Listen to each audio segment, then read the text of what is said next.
Hello, and welcome back. I've got a fairly new setup here. You'll see. Just me and you, chat. Just me and you, but not for long. I'm going to be chatting it up with a friend of mine, Andrew. He's a fairly experienced Fab player. He's more into the meta and the playing side of things. I'm more on the selling collectibles. So we're going to have both of our takes on the recent Rosetta set. So we've got that, but I also, want to make sure that you guys also, oh man, I can't point on this one. Ooh, down there, we've got the socials. Hit them up, hit up the store. If you're still looking for your Rosetta singles, you can go to cardboardkings.shop and hit my TCG player stores.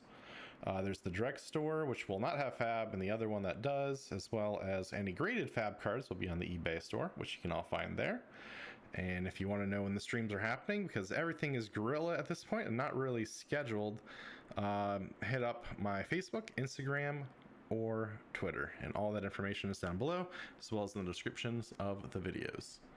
So, all that said, and next week, hopefully, depending on shipping, we'll be doing a Dust to Dawn case opening, as well as another sort stream, and then maybe another talk stream. We'll see. So expect probably three streams next week. Just keep an eye on the socials, and that will keep you up to date on when that's happening. I'll try to give you more than 2 hours notice this time. So all right, and with that, let me introduce Andrew.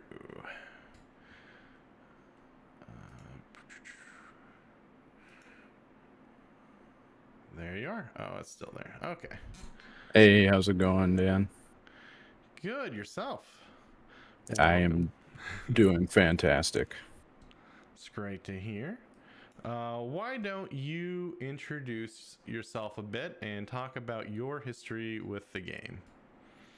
I'm Andrew. I have been a competitive Flesh and Blood player since not Alpha, but WTR Unlimited release, and I just love playing the game. I have been to the Pro Tour one time, which was on the back of a top 8 performance and a calling in Cincinnati. That was in 2021.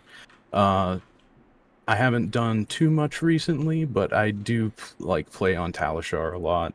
But for now, the actual competitive scene, I'm in a break. But I still love playing the game at Armories every week. All right, thank you. So, and you stay pretty on top of everything, right? Like I think you were while I was doing a stream last week, we were watching. Or you were watching the Battle Hardened in Sydney, which just happened to coincide with my my 2 case opening. How was the Battle Hardened? I mean, as Rosetta, just came out, there was a pretty surprising top 8, wasn't it? I mean, so Kano is really strong. He's been really strong for a long time. And I think that there is a chance that the only reason 2 Kanos were in the top 8 was because there wasn't really a lot of sideboard hate for them. People were running AB, but I didn't see a whole lot of life gain or cards escaping my vernacular for the moment, but there wasn't a lot of specific Kano hate that I saw. It seemed like everybody was trying to hate on everything else, and it ended up with 2 Kanos in the top, first and second place. But even if they were respecting Kano, I think without the book bans that recently happened, it could have been all Kano, because Open the Floodgates is a really great card. They banned all the cards that draw 2 and then printed a wizard spell that draws 2. Now, one of the big shining stars, I kind of skipped over. We're going to go back to talking about Rosetta a bit more, but with the Battle Hardened, with Count Your Blessings getting that sweet spot of people really building around Count Your Blessings. They're going, you know, all 3 colors. That's a 54 points of life, right? So do you think Kano, with his like higher burst damage and like faster damage, is kind of the direct, was that like a predetermined counter to that, do you think?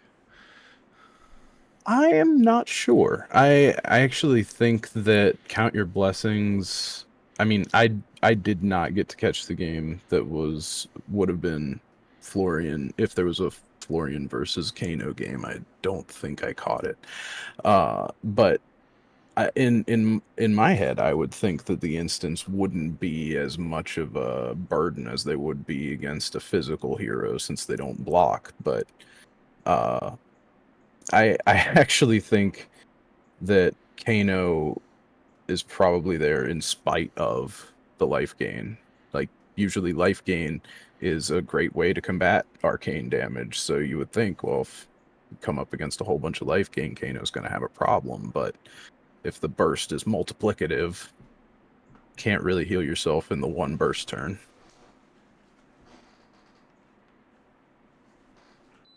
Sorry, I think my AC's a little too loud. I think I was surprised. Not as like, I don't have as much of the playing knowledge, right? My side of the knowledge is more. I like to dig into the lore a lot more. I like the collectibles. And when I was looking at the heroes coming into Rosetta, right, I think my impression was that Verdance would be the go-to obnoxious, like, pile up the healing hero. And it really seems to not be the case, right? Is that more for like Flarian?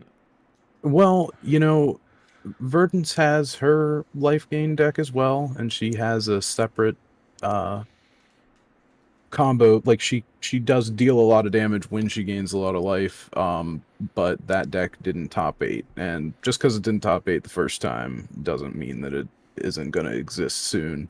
I mean, to be honest with you, I think Florian and Aurora being in the top 8 that first weekend is usually a strong sign that there will be more to come, because it's not like these lists are that fleshed out. I mean, I'm sure they're plenty fleshed out and tested. Obviously, they made top 8, but there's only so much time that these decks are going to get better.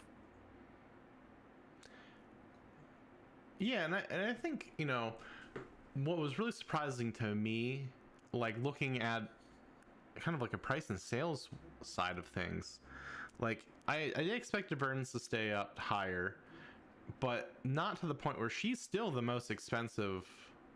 Like, she's still going easily. Her Marvel's at 220, despite the fact that she wasn't in the top 8.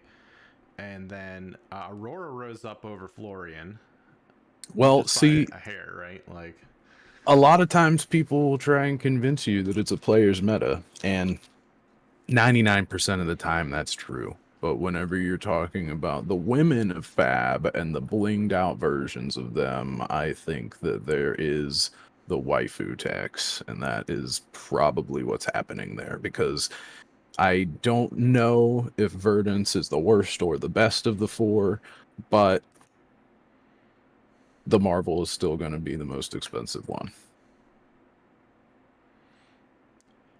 yeah, and I was kind of surprised. I mean, Acilio, I just haven't really seen much of anything about at all, I think, looking into things, right? Like, He's easily the hardest one to play, right? Like, and also, I don't have that much experience playing him. I'm a little bit intimidated, from mostly because I believe that drawing a card is an unknown, and you're better off keeping the card that you have in your hand most of the time. And he seems sort of predicated on the idea that you just want to cycle cards with the discard draw effect, and so I think it probably just takes a very big brain to get that right.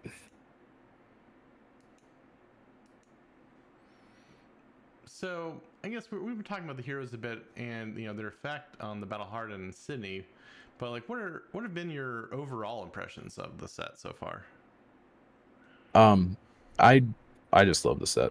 I Runeblade has always been one of my favorite classes. Wizard's always been one of my favorite classes, and to bring them both together in a set that honestly I think a lot of people were scared of. Like a lot of people don't like playing against Kano. They don't like playing against arcane damage. They don't want to play against a Viserai that's going to sit behind 50 rune chants and try to OTK you.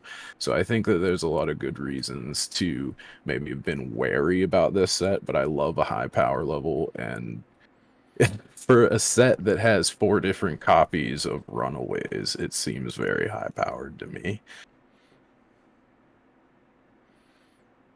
Yeah, I'm trying to. I gotta say, I really appreciate that lore seemed to play a much bigger part. I think something that we used to always joke about is I would read, like, I would go right in on all the lore on like the earlier sets and like read it and then try to like guess, like, oh, what cards are gonna come in this, you know, with this history they're dropping. Like, I remember Everfest in particular. I love the lore for Everfest. I love Bravo. So like when Everfest came out, I was like really excited about it. I was reading about, you know, the Everfest, and like they made all of these mentions of like the brewing of like all these special drinks, and like I was like, oh, we're gonna get like a brewer or like maybe like an apothecary or something, like something that brews, or maybe like a beer powered hero or something. And then, you know, the set drops and has nothing to do, like not a single card or anything really had much to do with the set. And that's kind of There were so how, many cold foil potions, though. yeah, but I mean, they were talking about brewing beer, not potions, and I'm like let's get partied out, and you know, I mean, I guess crazy brew, but that wasn't exactly what I was expecting. And you know what? Almost every set since then has been pretty much the same. Like, maybe Dynasty did a bit of a better job with the lore to cards, with like the Emperor and Arachne and all that. But I think that this set is the first where you can actually see the direct storyline from the lore come to life through the cards, and I really, really appreciate that. Absolutely. I do think that they do it in a lot of other places. It might just be a little esoteric, you know, like you've really got to study up to try and figure out what you're looking at in some of them. But Rosetta definitely. You were showing me the other day. It was just like card after card. You could almost line them up and be like, "Yeah, this is what happened." And if you go and read the lore on the site, you can read about the queen passing and giving the seed so the Florian can uh, plant it for regrowth. You know, and then there's this whole like, I don't know if it's a sibling rivalry where you know the summer's got to come to an end, but Verdance just doesn't appreciate it. That's how it's shown in the story. But even though Florian seems like he's this bad person, being a harbinger of rot, harbinger of death, you know, he's really, you know, he's still got a place in nature, and he's the one that buries the seed. So I think this set has all good characters. I'm not really sure if any of these characters would be opposed to each other, like other sets we've seen in the past. Like I love Monarch, the Shadow versus Light. This set puts the battles together like it's Earth versus Lightning, but I think in the lore these heroes are all on the same side. Yeah, I pulled it up. I actually did end up adding the heartbeat of Candlehold, but like on stream, I'm gonna make it a little bigger so it's a little easier. But this, I mean, this is a continuation from Tales of Aria, right?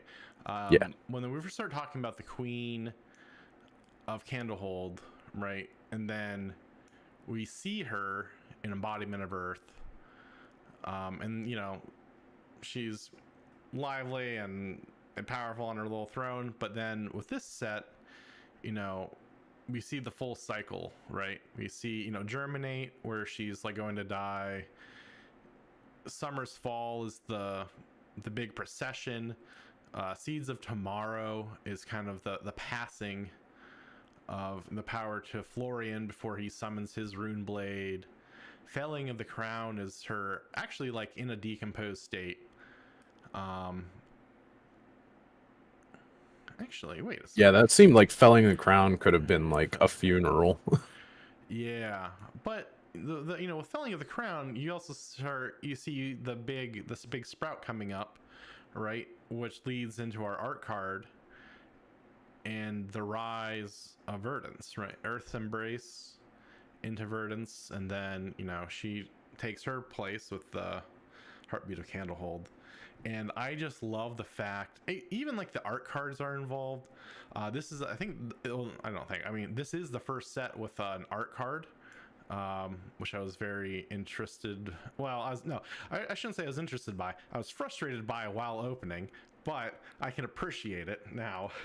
It's good to just throw that into your binders. At There's least it also, didn't clog up your cold foil. Or well, did it? yeah, it's the same slot. yeah. So it did clog up my call. Oh no, I'm back on the hate side of it again. Not a big fan.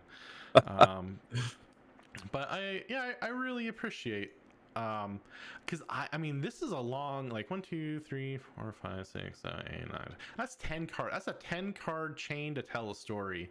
And if you're asking like where I pulled this from, the lore page for Tales of Aria, the lore page for Rosetta, as well as if you watch both of the trailers for Rosetta, most of these cards are scene for scene, like from the trailer. So I initially, before watching the trailer I've ended up watching it like 10 times at this point to get everything down. But initially I had adult Florian in After Seeds of Tomorrow, but the lore video had me swap back in him as a young hero. But if That's you want to the see what. the one intriguing thing to me is the young hero versus the adult hero. Because the story that they've shown so far, like, there has not been time for them to be adults. Like, is adult Florian even would that even be in the same time frame as a young Florian? Is his adult like a week later? No. So I think if you could see the change from Seeds of Tomorrow, right, where she's like passing it along, and then all the way to Felling of the Crown, uh, there seems to be a mighty time gap there, right?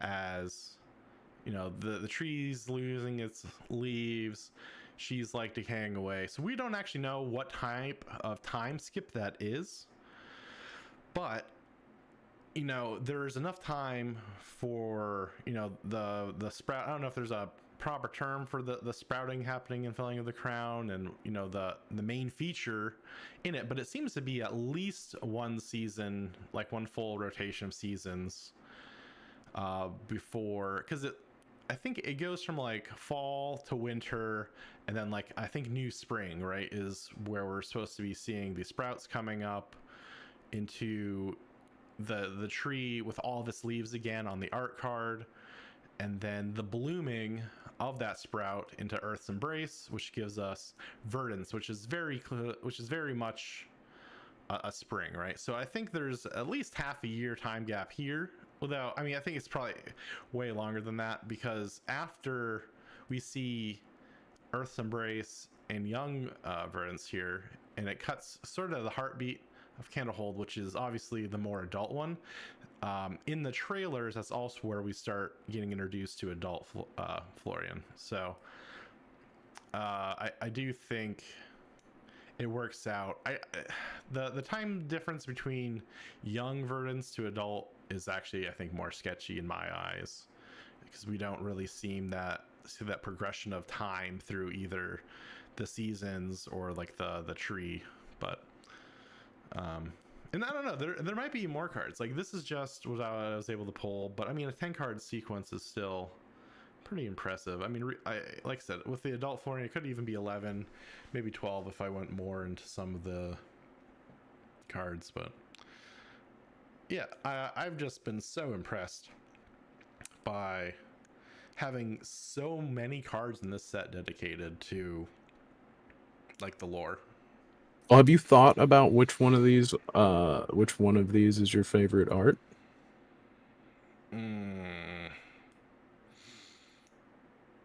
I don't No. So I, in particular, am more into. I like shiny, right? I really love the shiny cards. I'm trying to think, like during the opening, which would have been my favorite. And I don't actually even think I would say it's like a hero card. Though I do really love Earth's Embrace. Earth's Embrace reminds me kind of like a stained glassy kind of look, or like something that you could do at needlepoint, which I think would be really cool. But let me see. As far as a card, ooh, come on. Earth's Embrace Oh, does have that nice stained glass look, like some of those Prism Light Illusionist cards. It's nice yeah. seeing that on something else. I don't know. I kind of really want to see a Call to the Grave like extended art in person, because Oh, I I'd think love to that, see that too. yeah, I think that has a lot of potential. Oh, Hold Focus I want to see in Rainbow more than anything else. I know it's only in cold foil right now, but there's supposed to be a promo version of Hold Focus, and that card is designed to look great in Rainbow foil. I am Oh determined to yeah, believe that, right? you can get a rainbow foil one of these in the pre-release promo packs. I got the runaways for the chest in rainbow foil, but I believe that Hold Focus should be rainbow foil in one of those packs. Somebody pulled it along with their cold foil macro. Mm-hmm. I think I would have to say my favorite art is Seeds of Tomorrow, which is already in your telling a story thing. And maybe it's just because I'm a little morbid. It's weird, like, you know, you see the dying queen. It's like, it's abstract. I don't know. Everything about it, I just really like it. And it's interesting how themed some of these arts are because, you know, that art, you know, still looks close to like the one that you like, the Earth's Embrace. Like they're still on that same theme. And then I love how it goes even past that because after I looked at Seeds of Tomorrow and saw that Olga did that one, I was like, well, you know, this is all over the set, so what else did she do? She's actually the artist that did Life and Shock as well, so she's on half of like a half dozen cards. Yeah. Yeah, the Gone in a Flash extended art is really gorgeous too. It's a very lively. I think it's supposed to be Verdance, and she's just like, well, I don't think it's Verdance, because she seems to be electric-y powered. So I don't know if it's maybe. That's I just a hero we have hear. yet to see. They love doing that. Yeah, that's. Yeah, I totally believe that. There's actually wait, what other card? There was another card with someone that we've seen probably 5 or 6 times now on previous set cards, where I'm like, she's definitely hit the high notes, I think. The high um notes. Let me see, is there a way? I wish there was a easier way for me to, let me swap these out. Can I just copy this on? Probably not. Hey Natty Fatty, what Tenma card do we have? That's no, I love me a Tenma, but let's see. Oh, nope, not a slideshow. Let's add a picture. No, let's not delete things. Oops. Oh, these buttons are too tiny. Um,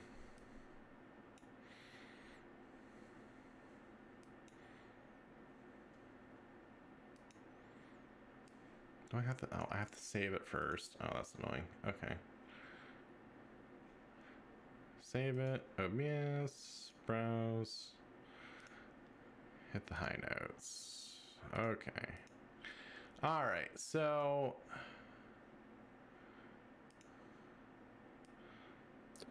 You know, I think that the woman in Hit the High Notes could be the woman that is nailed to the wall and remorseless. Is that one of the arts that you might have seen her in? no, I was thinking of. Actually, let me look at Remorseless. I don't think. I don't know. Maybe. I don't think she has eyes in Remorseless. I think she's got like the weird demon crown thing. Um. I think I'm thinking of like, is it Blood Drop? Blood Drop Arcade. Okay, let me see. I'm trying to remember where I've. No, not Blood Drop. Okay, which card is it? I remember her crown and like her dress. Um. Oh, is it? It's not in Face Purgatory, is it? Oh, I was thinking That's more another set, but yeah, that was the first thing I thought of whenever you said that you saw her crown specifically. It does kind of look like she's wearing Face Purgatory and hit the high notes. oh, I should just pull up the collector center and look there instead of trying to like guess card names. I should have. I don't know. I should have looked into this more when I was talking about it a bit during my opening for it, because I feel like this is at least the third or fourth time that she's popped up throughout the cards. I'm trying to And think of who else could. Uh, I want to feel like I really feel like it's Monarch. Let's go all the way back. Bring back some bad memories of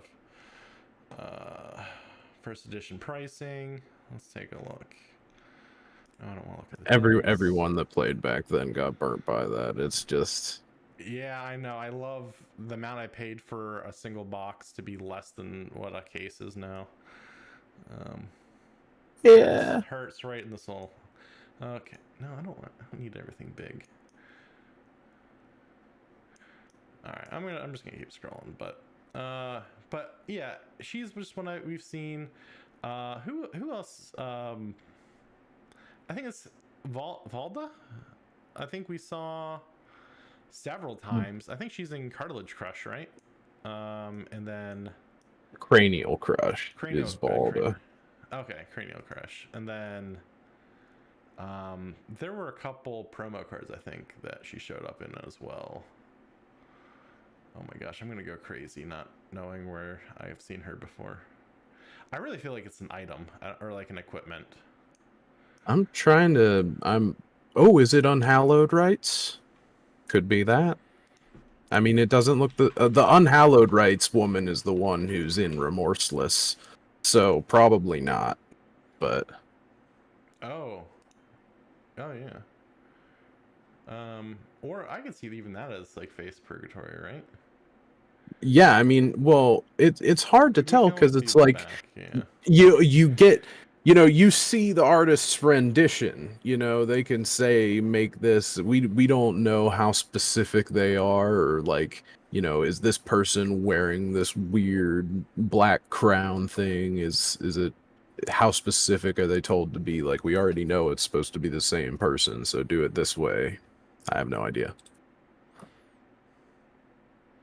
Yeah, and that's kind of where I made a post on the subreddit, which I do enjoy. So if you guys are interested in Fab, make sure you check out the subreddit.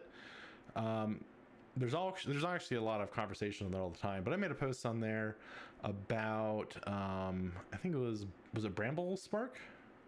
Yeah. Yeah, Bramble Spark. I really feel like, I was going through my Tails cards, prepping for the release, like make sure like my inventory was stocked.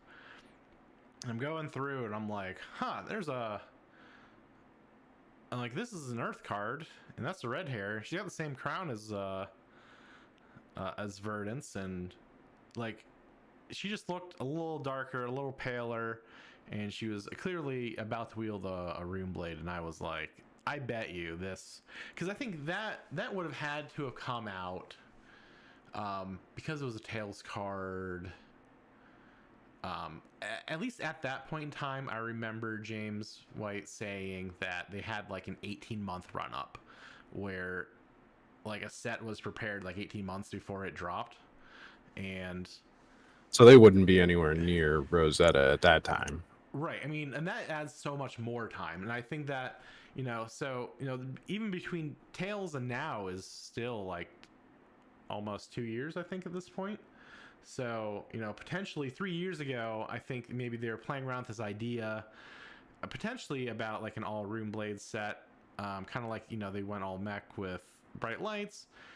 I assume they probably saw the flaws with that, probably too late for bright lights, and then pivoted it away, and they went like half wizard, half Rune Blade.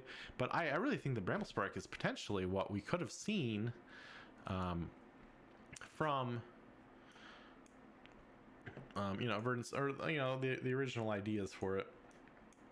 So I kind of like that, and even like all the, I mean, she looks way different in the earlier cards, right, than what we ended up with as the hero. So you can see the inspiration for current heroes in past cards, and then you can kind of see like the growth of them as a character through that, which is cool. And I mean, Bramble Spark even kind of proves the whole, like, we don't necessarily know what they told one artist versus another. Like, that is supposed to be, you know, somebody similar to Briar, a Rosetta. So they have a Rosetta Thorn. So that's a Rosetta Thorn in that picture. But then if you look at the actual Rosetta Thorn, it doesn't look like that. Yeah. No, I mean, the only thing consistent I've found in Candlehold is apparently all the girls are gingers and no one knows what shoes are. So it's a very Paradise, is that or is that just somebody's dream at LSS? I think it's somebody's dream. Yeah. I think, yeah, those them dogs be out in a whole lot. I noticed that a lot when I was going through my Tails cards as well. It's like, wow, this girl's got her toes out, and so does this girl. Man, there's sure a lot of feet in this game. Lightning Greaves. Oh yeah, definitely. Yeah, aren't Lightning Greaves what they misprinted as arms in that? Was that a Judge promo or? Was it a pre-release? Oh, did you remember see? I just remember watching the meme. Someone put like the greaves on their arms and like were trying to use them as arms. So it was really funny. I appreciate that. Don't mind me. I'm still scrolling through every single set of this game to find that girl that I know I've seen her. I know I've seen her. You're hyper focusing right now. Yeah, I'm way too hyper focused on it. I really meant to spend the time after the stream to look into it, and then I never remembered to. I just got too busy posting everything. Well, if it makes you feel any better, I'm trying to find it too. I'm waiting for it to be like the woman's like a Mufasa face in Mavrian skies that I've never seen before. Yeah, I'm actually digging through, Crucible, because I was like, so many cards from Crucible got reprinted that it really does kind of feel like Rosetta is not pulling just from Tails, but also, I mean, obviously, I think very heavily from Crucible of War. I think they had to. I'm actually kind of surprised that they did not reprint Mavrian Skies. And you know, I would not be surprised if that card saw a resurgence in price. It's a rare out of crew. They made an M that is basically Mavrian Skies with 3 blocks, so that tells you how strong they think that card is, and there's 9 copies of it in Crucible. Well, not 3 colors, I should say. Yeah, I think I expected, with the set being half, well, I mean, I guess, you know, Crucible is like a supplementary set, so that kind of makes sense. But like, if I was gonna pick 2 sets for a half wizard, half Rune Blade, or Elemental Rune Blade, I would have thought that they would have pulled way more from like Arcane Rising than they actually ended up doing. Yeah, I mean, they did Oath of the Arknight, which I thought was an interesting choice. I think Oath of the Arknight honestly kind of made me think like they were really thinking about Dread Scythe. It's one of the few Rune Blade buffs that say your next Rune Blade attack, so it also buffs a weapon, which is also how Millennium Tree buffs Dread Scythe, which I was beyond excited to see Dread Scythe in that deck with Florian. Yeah, the only thing I've been bummed out so far is honestly not anything to do with the set, but the collector setter, or the collector center. The card gallery isn't up yet for Rosetta. Like Oh, I rely pretty heavily on the card gallery, like for pulling pictures. Now I have to like dig through TCG Player. I'm really curious what's taking them so long to get that up. you know how long it was before the Mistvale one came out? Because Mistvale's on there. You can go to the Mistvale Collectors Center. Yeah, I just don't remember it being longer than a week after it came out. Hmm. Oh, man. I'm still trying to figure out. Yeah, where I've seen her. Yeah, I know. I just went through Arcane The, Rising. the, I went pro- the through it for problem it. is that I keep finding more places for the woman that I'm talking about, the one that's on Oh yeah, Remorseless. yeah. Because she's on Dread Triptych, too. This woman is a menace. She's everywhere. Doing all manner of nasty demonastariness. And I think the other person. Oh well, yeah. Actually, no. Cranial Crush is definitely Valda, but that's not the one actually I was thinking of. There's another. It might be. Let me check. Let me find Cartilage Crush. But no, the other Cartilage Crush guy. does have a woman on it, but I don't Yeah, think it's it's like a. Valda. You don't think so? I don't know. She Let just me seemed look. like a female brawler, right? Like she's punching out some guy. The art style I think is maybe the problem with it because I'm not a fan of the art on that one. I'll just be as nice as Cartilage Crush. Oh yeah, she's just like elbowing a guy in the sternum. Oh, It's yeah, not maybe that real. is Valda just with like, it's all opinions. So yeah, that Yeah, maybe that is Valda. yeah. But the dude from Stonewall Confidence, I think I talked about that. Well, I did an opening for an unlimited Welcome to Wrath when I did Crucible this week. I feel like we've seen him a couple times too. I think he shows up in Everfest. Oh, that guy is definitely, he's got to be on something. Is it? I think Oh, because I think he's just the bartender in a couple of the Everfest. Like some Everfest cards like feature in bars, and you see him as like the bartender in it. But even on top of that, on the lore pages, like cards, I don't even know if they became cards, but I think it was it that what set had the lore story for like the Christmas story where like that was Outsiders those outsiders? Yeah. because it was Arachne and Lexi, or no, Lena. Who is that? What? It's something that it's Yeah, I she's think not a hero card yet. It's some L name. I have no idea. yeah, but I think he showed up in the background of one of those as well. Cuz there was a while he was speculated to be like one of the new Guardians coming out. But still nothing really has come from that yet. I thought he might be on Cokes of Commotion, but the bartender in Cokes of Commotion has a full head of hair. Valda's in there though. Yeah, Volda shows up quite a bit. I like that. Um, He's on This Round's on Me. I knew it was one oh, of that's those it. drinky ones. Yeah. Yeah, because This Round's on Me has him, Yorick, Oldhim, Lexi, and Briar.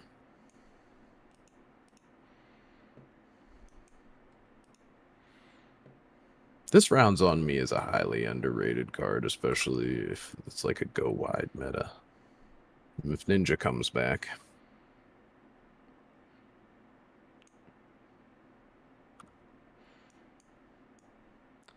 I was actually let me pull up. I pulled up like some of the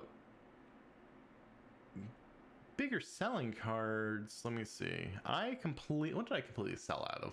Almost immediately, obviously count your blessings. I think between the two cases I ended up with 4 player sets, which was insane for a rare slot like that. That's So pretty those, great luck. yeah, those moved super fast, though still at like that really low price range for some reason. The commons and rares and their pricing don't even make sense to me half the time. Uh, because sometimes you'll see a card that no one's buying be up at like 25-30 cents.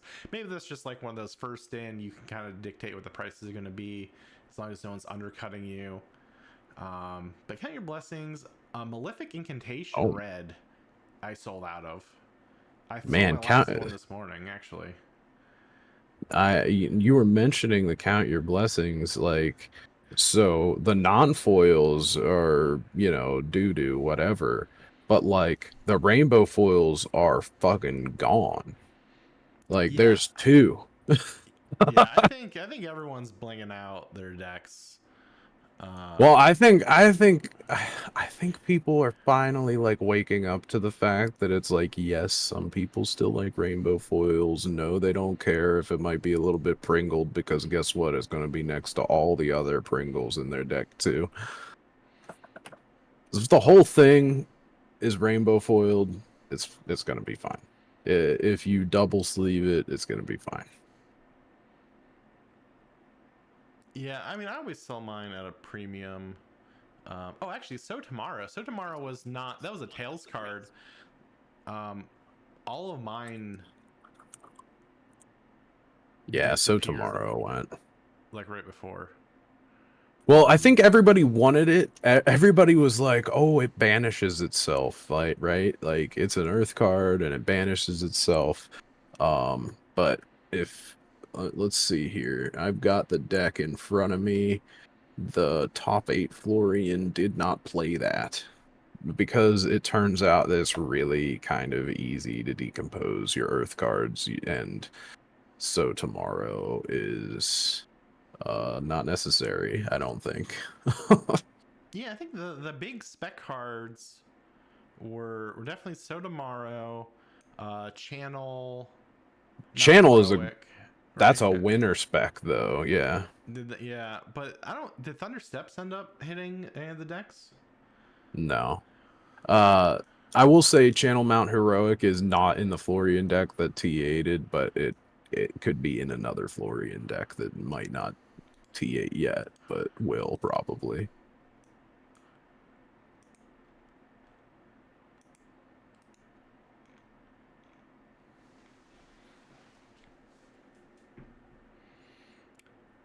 Yeah. Oh, and Earthform. Earthform Blue sold out for me too. That was pretty quick. But nothing. I mean, I've been selling rares across the board. I've been noticing. What's really weird to me is the rise in ice cards, and it doesn't make sense because if I check the history of all like ice card sales, there hasn't even been that many, but I don't know why they're all hitting up my store. Maybe they're all trusted watchers of the stream and they all just wanted to support me through their ice cards. But it just doesn't make sense to me because I mean, who in ice is available right now? Nobody. No, right? Like, so why? I mean, I I mean, I sell. think I think Lexi is I think you can play Lexi Oh, in yeah. Blitz. Was that? Uh Yeah. but I honestly think, at least based on like that, I saw a Reddit post the other day that was, you know, like, is ice gonna be a thing? And I think people are just so wound up that it's like, oh, we got earth and we got lightning, so where's the ice? And I think people are really expecting ice to be like in the next set. And I'm personally not expecting ice for like at least another year. Like I feel like they'll go back and do, like, we already know that we're getting the 3rd chapter of Shadow and Light sometime 2025, like soonish. And I feel like they would probably go back to Uprising. Like, I think we would want to see the next chapter from Phi before we get Ice again, to be honest with you. I would want Phi to have a chance to come back into the meta without Ice, and then bring the Ice back into the meta to cool us off after we're tired of getting Chain Link 10'd or something. Yeah, I mean, I almost kind of hope for a mix. I wouldn't mind another. Well, I guess we'll see how strong a lightning is, but you know, when we're talking about lore and the cards, Earth clearly got almost all the love. I feel like. Oh, From the from the design and lore aspect of it, and because it's everything's candle hold this, candle hold that, the queen, like almost like Rosetta as a whole, right? The whole seasonal change is all based on the Earth side, and then the Lightning side of it is just kind of like, oh yeah, hey, by the way, check out these two guys. Uh, right? Well, Like I kind of hope that in the next set, if they bring back Ice, maybe they go harder on like Volt Haven as well, and then maybe give them some of their well, due. they went pretty hard on Lightning this time. Well, So I yeah, I mean, mean, like, actually, meta wise and like play wise, they did, but not like story wise, I should say. I'll clarify that. true. The high voltage is not really doing much storytelling. Although I do really like that card. I just picked up 3 rainbow foils of it just because. I mostly want to see the Flicker Wisp and Arc Lightning deck, because so one of the top 8 Aurora decks just used Arc Lightning, but the other one was a Wild Man, and they were playing Flicker Wisp, which that is one of the cards that was extremely affected by Rosetta from an old set. You talk about a card that is a disappointing majestic to open, go back in time to Tales of Aria first coming out and open up some Flicker Wisps. That card sucks, right? Right. You have to lightning fuse it to deal 2 arcane damage and go again, and then you have to have a bunch of other cards that deal arcane damage. Okay. But you mix that with Arc Lightning that says every time you go again, you deal an arcane damage, and then Flicker Wisp has go again, and then it says that every time you deal arcane damage from an action card, which Arc Lightning is, it gets +1. So that means you've got 6 copies of a combo starter, and you just need like 3 of them, and you do something stupid. Because they all stack. Yeah. Yeah, I was happy to dig out my 14 Flicker Wisps to get them posted. I haven't sold a single one of them. I think as soon as that one hit above $1, everyone loaded up TCG Player with them. So now it's Probably. yeah, fight on the way down. I mean, that happened with the channel Thunder Steps as well. I mean, at least Mount Heroics, those sold, but the channel steps they worked their way down to like $5-6, I think, before they ended up selling. So it'll be interesting to see where this one sells at. Yeah, the Thunderstep is just pure speculation, which is exactly what the ice is. I think Thunderstep's real problem is that, like, at the end of the day, nobody wants to pay 3 just to give their first card that turn go again. And if you're not doing that, then it's a cost to do nothing the first turn, and then the next turn it'll give all your cards go again for the price of 1. It's just a really overcosted, which is kind of crazy to me, because they were giving everybody go again and did not seem to. I mean, obviously they cared, but for Thunderstep was just a little too restrained. I don't think it'll be playable.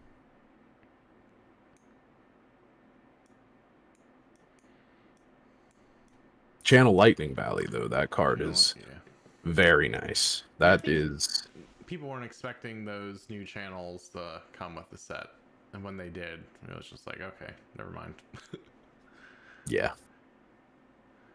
Well, I mean, so Channel the Millennium Tree versus Channel Mount Heroic. I mean, I like them both. They're both great in an Earth deck, especially whenever you're playing cards that make embodiment of Earths, and you're like, oh, I need non-attack actions that block 3 so they can block 4 and 5, or however many embodiments you can make. So I mean, that's already just gravy for an Earth hero. Just, well, forget it. I'll just play all 6 of them. They're all great blockers. Who cares? Channel Lightning Valley is some real gas, and Channel Thunderstep is really not. Yeah, when we're talking about like older sets that were completely impacted by Rosetta, I think we were well, even though like the reprints came from Crucible and Tales, I think the set with the biggest impact to it currently is Dust to Dawn, which I'm not sure anyone really saw coming. But I was doing in my EV calculations of that. I think the last time I bought a case for it, I did my EV, and it was, let's see if I can pull it up. It wasn't, it was, I mean, it was still at like I think like 260, 270, and now we're up to 286. Yeah, I mean, so you got your dyadic in there, the dyadic carapace. You buy that back in May, it's $15. You know, you're cracking Dust Till Dawn in February to March of this past year. You're cracking a $12 legend and like kicking yourself. But it is now like you can't get a dyadic carapace for under $65, even the cheapest one. Yeah, I mean, this is an extremely, I mean, that would be one of those, yeah, one case I wish I would have had. I may buy a second case. This is easily one of the swingiest looking sets that I've seen. Let me see if I can pull. Well, the Poison the Well is crazy. Yeah, I mean, Poison the Well went from absolute worthless garbage to playable meta overnight. let me see. Let me copy the. Oh well, that's not gonna work. Let me copy the values. Yeah, because the range in pricing, and it's not like there's a ton of mid-priced cards. I think like the price has pretty solidly consolidated down into like a few very expensive cards. And all right, let me sort this. I mean, it does have a lot of solid pulls outside of that. I mean, sure, you want to hit your Warmonger's Diplomacy, you want to, but like, there's a lot of fivers in here too. Yeah, but this set has maybe the most Majestics in any set I've seen. I have to run the numbers, but there's a substantial number. Let's see. 56 Majestics in it. And Wow. of that, 25 of them are below $1. So there's a lot of misses. Yeah. So you're only going to average 6, right? You get 6 per box on average. The pull rate in Dust Till Dawn is a 1 in 4. So, yeah, 25 of them are below $1. Another 12 are below, no, 13 are below 5. So, there's 20, or wait, no, it's 38 of them below $5. Like you're going to be really struggling. And then your top dog Majestics at $74, I think clearly holding up the whole set. And that is I mean, there's still Hold the Line and Poison the Well that probably should be more mid, but the problem is, we're talking about Warmonger's Diplomacy, and we're kind of hopping back to the Battle Hardened. Aside from the Kano decks, because Kano literally could not give two damns about what anyone else is doing. Aside from the Kano lists, everyone was playing 3 copies of Warmonger's Diplomacy. And so that kind of tells you why it's $74, because it's something that you need 3 of in a set that has 56 different Majestics, I'm hearing. Yeah, that's a pretty. That's definitely one of the pricier new staples. Yeah, I mean, it's catching up to Command and Conquer. Yeah. Well, I mean, so it has. I think the thing with Warmonger's Diplomacy is whenever you start to hear that a Flesh and Blood card is a good card and is a staple, maybe just pick it up, because Poison the Well's $10 right now, but probably if you don't have your playset, just cut your losses and get the playset now, because people aren't going to forget that it can be $10 easily. So, whenever you look at Warmonger's Diplomacy and you're like, $75, Yeah, but a year from now it might be $90 when they don't reprint it again. You know, because Command and Conquer has that ebb and flow. I've seen it down as low as like $65. It's back up to 90 now. Um, yeah, this game, you know, those are just the boogeymen, you know, Command and Conquer and Warmonger's Diplomacy. All I think for a long time, Warmonger's Diplomacy was sitting at like $30, $40, and people were still buying them. So I mean, whenever you start to see a card going up, I think especially when it's generic and blocks 3, it's too. I'm honestly surprised that it took as long as it did. Yeah, I know you messaged. All right, I was looking back when you first June 16th. You messaged me. I think a crazy spec for this set is probably Poison the Well, and yeah, I think at that time it was still about 25, 30. It was definitely below $1. You said June 16th? Yeah. When did this go? Because I think that was yeah, I think the day after I was like, oh yeah, Poison the Well just started rising, Warmonger's Diplomacy started rising. It looks like June 16th it could have been $5. But like, so that's one of those things where it's like, okay, Poison the Well could be, and you just get it on the uptick. Because I'm looking at the price history, and it's like if you could have got it in May, like if you would have just thought to yourself, hey, that's a good effect. It's a good counter effect. Which I mean, I didn't even have to buy mine. I just pulled 3 of them and was like, this will be good eventually. But yeah, it went up to $5 pretty much around the day I told you about it. And then it sort of languished there until the set actually came out, I think. And now we're into September and it's $13. So I mean, even if you would have like went ham on it that day, it looks like they're selling at that price. So I mean, I don't know. You're saying it's a bit of a race to the bottom right now, but I feel like this was something that Well, you no, could have Flicker Wisp easily. is currently not doing that great. I Oh, think. oh, Yeah. Poison the Well sold. Actually, no, neither of mine have sold for that yet, but I at least still have hope for that. I was really hoping because at least those are maintaining, but I think Flicker Wisp dropped $1 after I posted them, so not as hopeful for those, unfortunately, because I have a ton of those up. Which, guys, if you want to buy one of my Flicker Wisps, Cardboard King's shop there on the bottom, you can hit up my TCG store, please. Gotta get some shilling in. Yeah, and I mean, Flicker Wisp is played in this top 8 deck. Just, yeah, it's actually a pretty decent card now. I'm actually curious. The other 2 cards we were talking about, Anthem of Spring and Censor, how are those cards doing? Censor is still a $5 card. I don't know what we're at, what it was whenever I told you. Let me pull up. FABTCG is actually really good about this too.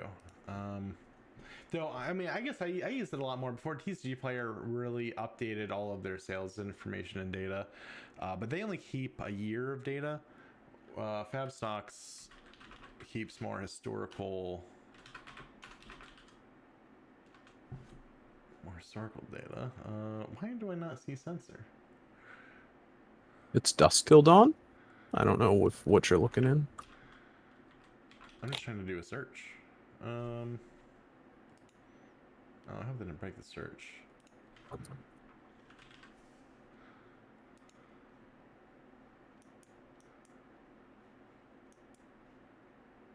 Just gotta put it in. Search is just not working. Yeah, I'll have to email the guy. I've actually, when FABTCG first came out, I was messaging and emailing the guy a lot because I was like, I really love this feature. I'd really love this feature, and then some of the stuff he ended up implementing, a lot of it not so much. I guess a lot of people were speccing Censor. Censor. See, when we were talking about it, it was sitting about $3, and that's kind of where it had lived at. And then going into July, it's pumped all the way up to $15, and then Now it's, I mean, now it's back down to like 7, 8. Well, Yeah. so that was it used to be a lot better. Like it's cooling off now because Zen's gone, right? Whenever you Oh sit down yeah. against Zen, if you showed him a sensor, he's like, "Well, I have a feeling you're gonna name, bonds of ancestry." Uh, so I mean, sensor is one of those cards where I think if sensor is in a lot of decks, that's probably a good indicator that something might be broken. Because I could see doing some sort of combo where you've looked at the opponent's hand and then you hit them with sensor, and maybe you've got that specialized deck that can make use of that. But in general, if you're looking at competitions and somebody's got a sensor in their board and they're like, okay, I'm going to bring in the sensor, you know, it's it's probably because there's something degenerate with 9 copies that you can pretty much guarantee that they want to play that card. Like if you censor them and name that card and they didn't have it, like that turn wasn't going to be good anyway, and you can just sigh in relief. I mean, how many cards nowadays actually run the full 9? It doesn't seem to be as common. It only Uh, happens when it's broken, right? Like it. So you say that, and it's like we just had one, right, Bonds of bonds. Ancestry, Yeah. and now we've got another one. Well, Open the floodgates. yeah. Oh, because I was going to point out, bonds. I think was the last one I remembered, and that's met the ban notes twice now. So I'm Yeah. wondering if So count your blessings is gonna. count your blessings looks. See, the problem is that I feel like some of us might have noticed this pattern already, where it's like, okay, you want to play all 3 Bonds of Ancestry because the card's so good. Back whenever Chain was meta, it was my favorite deck. You played all 9 Seeds of Agony because the card was broken. You played all 9 copies of Count Your Blessings, and now you're gonna play as Kano all 9 copies of, excuse me, Open the Floodgates. Uh, I think Kano will probably LL before, or they'll, if Kano doesn't LL quickly, they will probably suspend Open the Floodgates until Kano LLs. But uh but I think they probably want Open the Floodgates to exist for Auxilio because you need extra draw power for a deck that's gonna discard cards, I think. Yeah, and I mean the count your blessings being, even though it is running all 9, I don't know that based off of like their ideology and their theory behind like card crafting and everything, I don't think it violates it. Unlike most of the other cards that end up with the 9.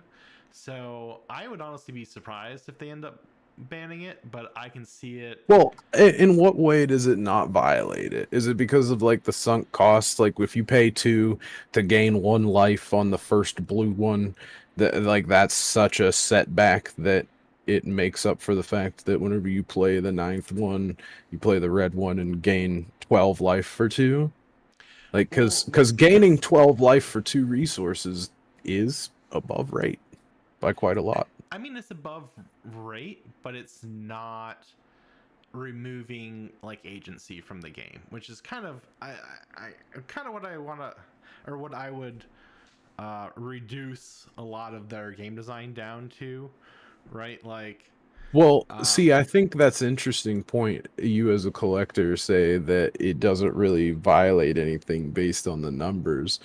But the thing that it does do is that it makes people play fatigue. It facilitates fatigue and it makes fatigue better. And even though fatigue is like pure mathematics, where it's like if you want to be aggro, you have to craft a turn to be able to put certain X number of damage out to get over the wall. Kill them before they gain 54 life and run you out of cards. I think the problem is that it sounds fair and it's all fair on paper, but very few people take the time to really learn how to play the game good enough to beat a fatigue deck. Like, it is very easy to ram two aggro decks into each other and just scratch it and just say like, oh well, sometimes you win, sometimes you lose, and two aggro decks just no block each other to death. But whenever that same player tries to play into a fatigue deck, and they're not really thinking, they're just playing like they would play against another character that doesn't care about blocking them. They're not going to take the time to set up a big enough turn. They're not going to take the time to go wide enough and pop something whenever they get that 1 point of damage through to make something happen. A lot of people will just bang their head against the wall instead of realizing, no, I need to stop, arsenal a card, play a 5-6 card hand turn, and that's the only way this is going to happen. But I mean, I think reading through the subreddit, people discuss their methodologies for countering Count Your Blessings. And yeah, fatigue is definitely one of the options, but the other side is just burn them down so fast, right? You've got, it's either. Well, yeah, but no, what I was saying is that Count Your Blessings is the fatigue. Oh, You that don't. is the fatigue. Oh, okay. Yes. Can't fatigue out them out. Yeah. Yeah, so let me give you a little bit of a lesson here for why Count Your Blessings is so good for fatigue. So, you've got your aggro deck that wants to throw all 4 cards at you, right? Now, your deck is not that. Your deck is a defensive deck. Your deck wants to block with every card and then like maybe swing your weapon or put the card in arsenal. But what if the aggro deck that you're playing against is smart and says, okay, I'll take this turn off and arsenal this and get ready for the big one next time. And now you're the fatigue deck looking like a dork with 4 cards in your hand. And you're like, what am I supposed to do with 4 blues whenever all I can do is swing my weapon or play one of these blues for like 5 damage? But now you've got 9 copies of an instant Count Your Blessings in your deck that could be in this hand. And so now, whenever your opponent takes their turn off to combo up and charge up to go against you, you say, well, normally that would suck, and I've pretty much IP3'd myself because I didn't draw any cards, and I'm just, but now you just funnel all that extra resource into a life gain, and you have lost nothing. So do you think we're going to be seeing people sideboarding sensors more now with like 2 different 9-card combos in the meta right now? No, because Censor doesn't counter. Censor just by its nature cannot counter an instant card. I don't think, because if somebody's playing Count Your Blessings and somebody throws down Censor against the Count Your Blessings deck, if we're talking in a scenario where if somebody sees the Censor coming, they just play the instant before the Censor. Like while it's on the stack, they're like, I'm attacking with Censor, and you're okay, in response, I do my instant, like before we get even to attacks and blocks or whatever. Okay. I mean, maybe Censor could for Kano for the open the floodgates. But the funnier card that I saw in the Florian deck, you'll love this because you love Everfest so much, and you love. I know how much you love all the cold foils in Everfest. Right. But the Florian deck has a single copy of Amulet of Echoes in it.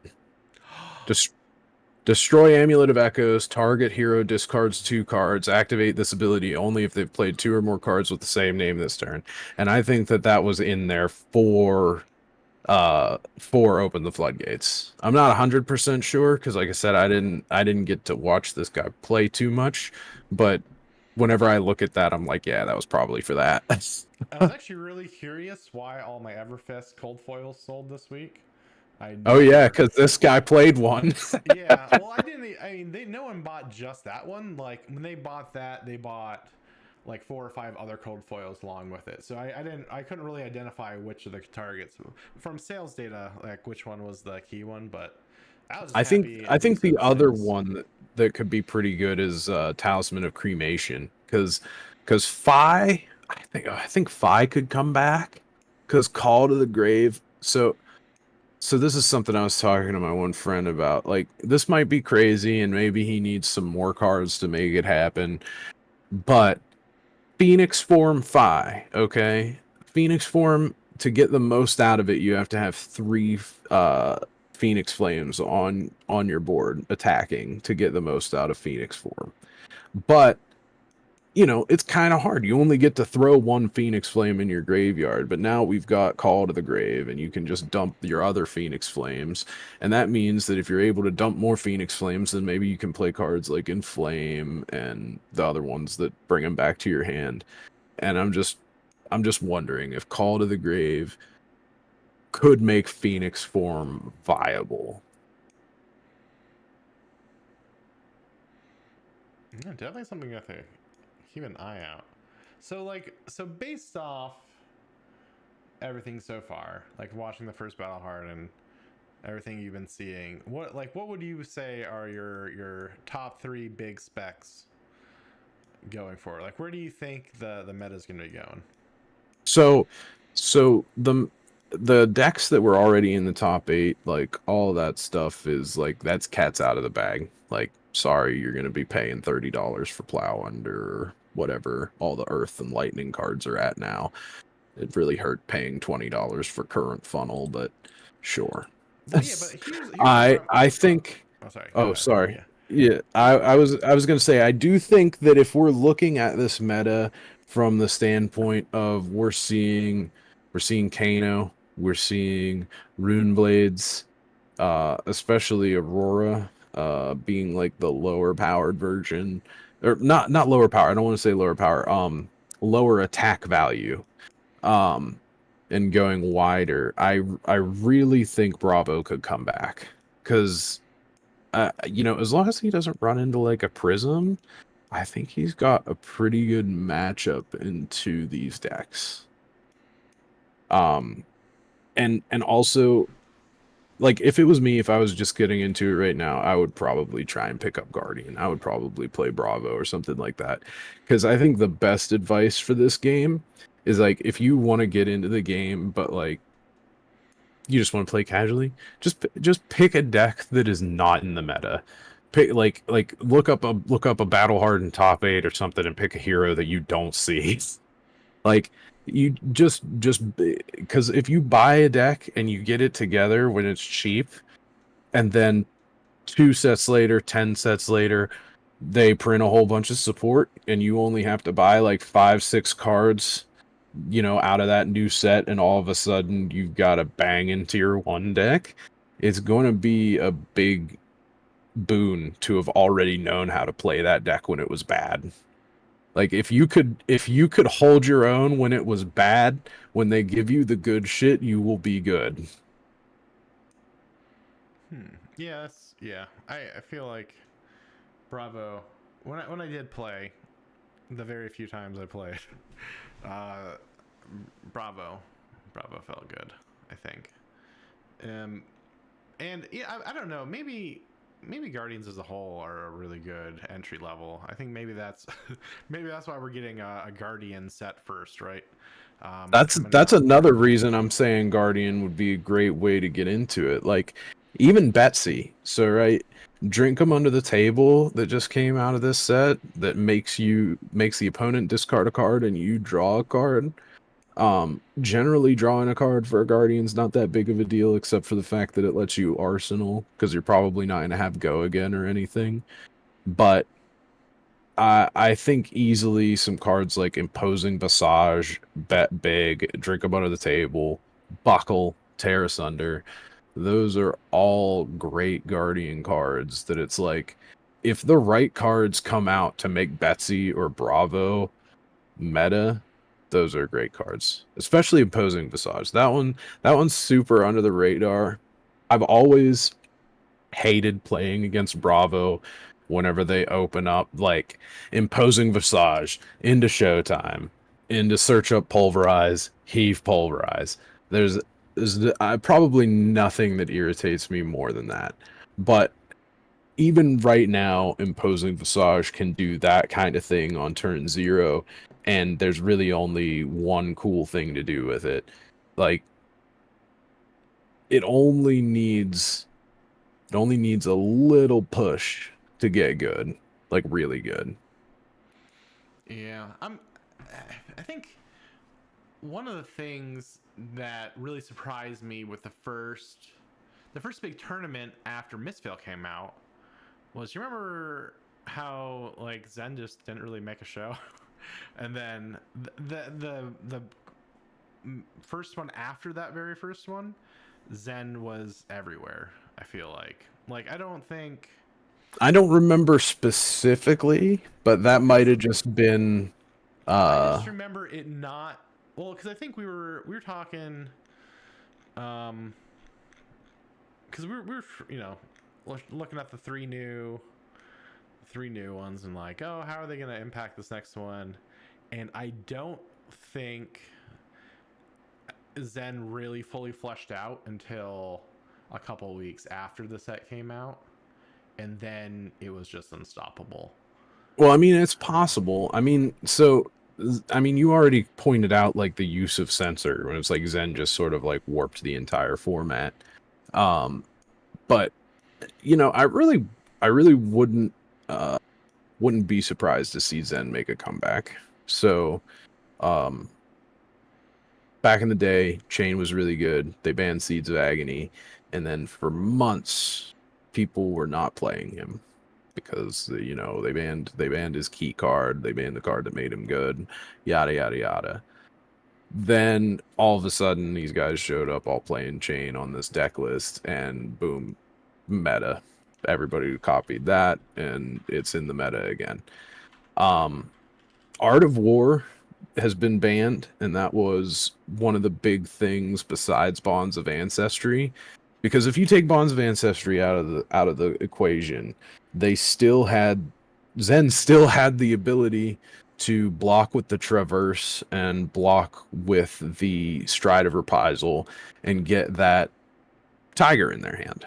Mm-hmm. Now, nowadays, that Tiger doesn't really matter too much because with Art of War banned, you can't banish the Tiger to draw 2 fresh cards, which is basically like if you think the Art of War is okay, so the Art of War is in Arsenal, you've got 4 cards in your hand, you pay 1 for the Art of War, maybe off Tunic, let's say, I'm not sure.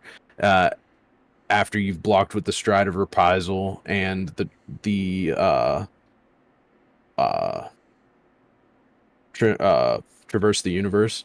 So now you have 6 cards in your hand, and then you banish the tiger and draw 2 cards. So now you have 7 real cards in your hand, and all of your attack actions have +1.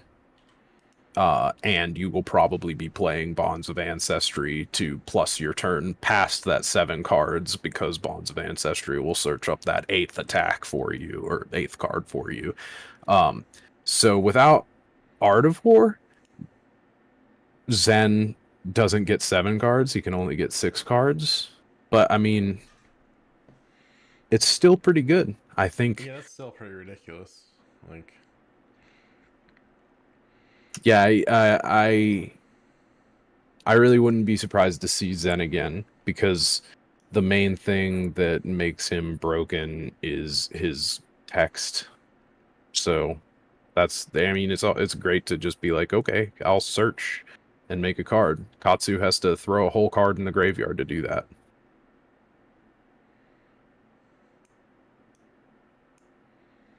I honestly don't even remember what we started on that one. I went on a tangent, I think.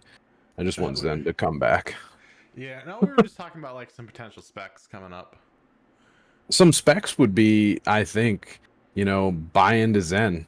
Like, honestly, yeah, that would be a great one. Like, learn how to play Zen now that Bonds of Ancestry is dead, because that deck will come back. Now I know Katsu was in the top 8. That's one thing I did want to talk about, the Katsu deck that was in the Battle Hardened, because that's pretty awesome.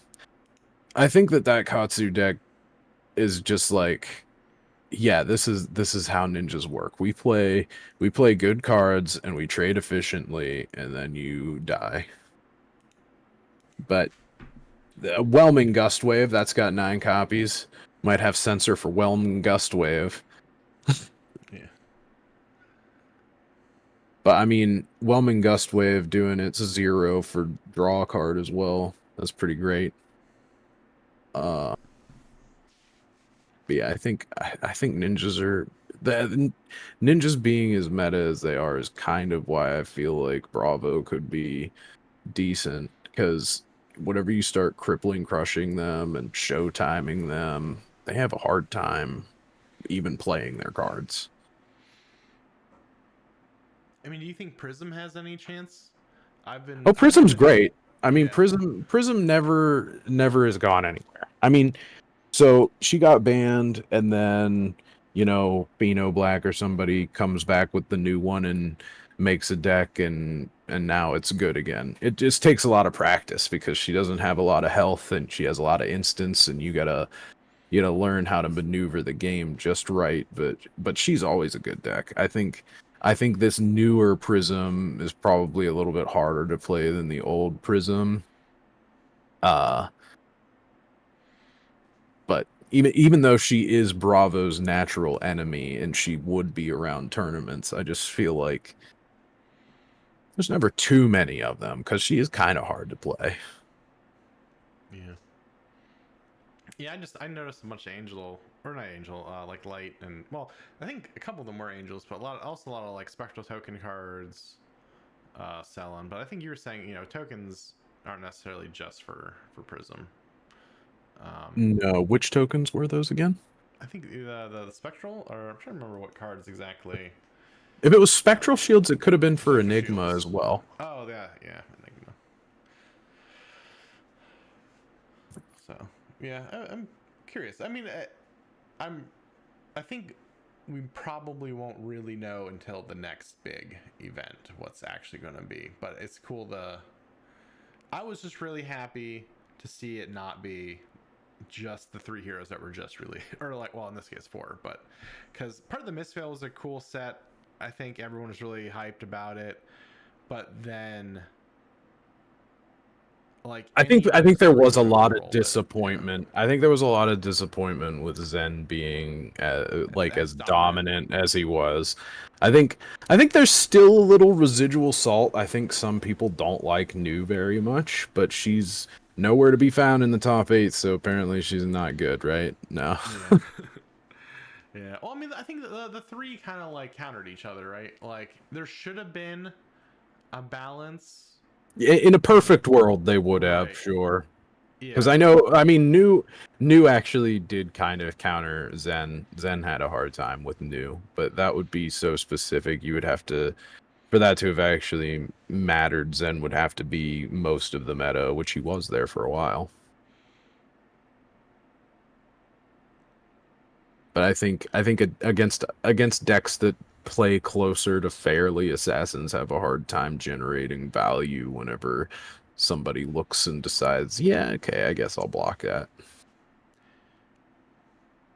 Yeah, and people get really attached to a class or like a specific hero way more than I think they probably originally anticipated.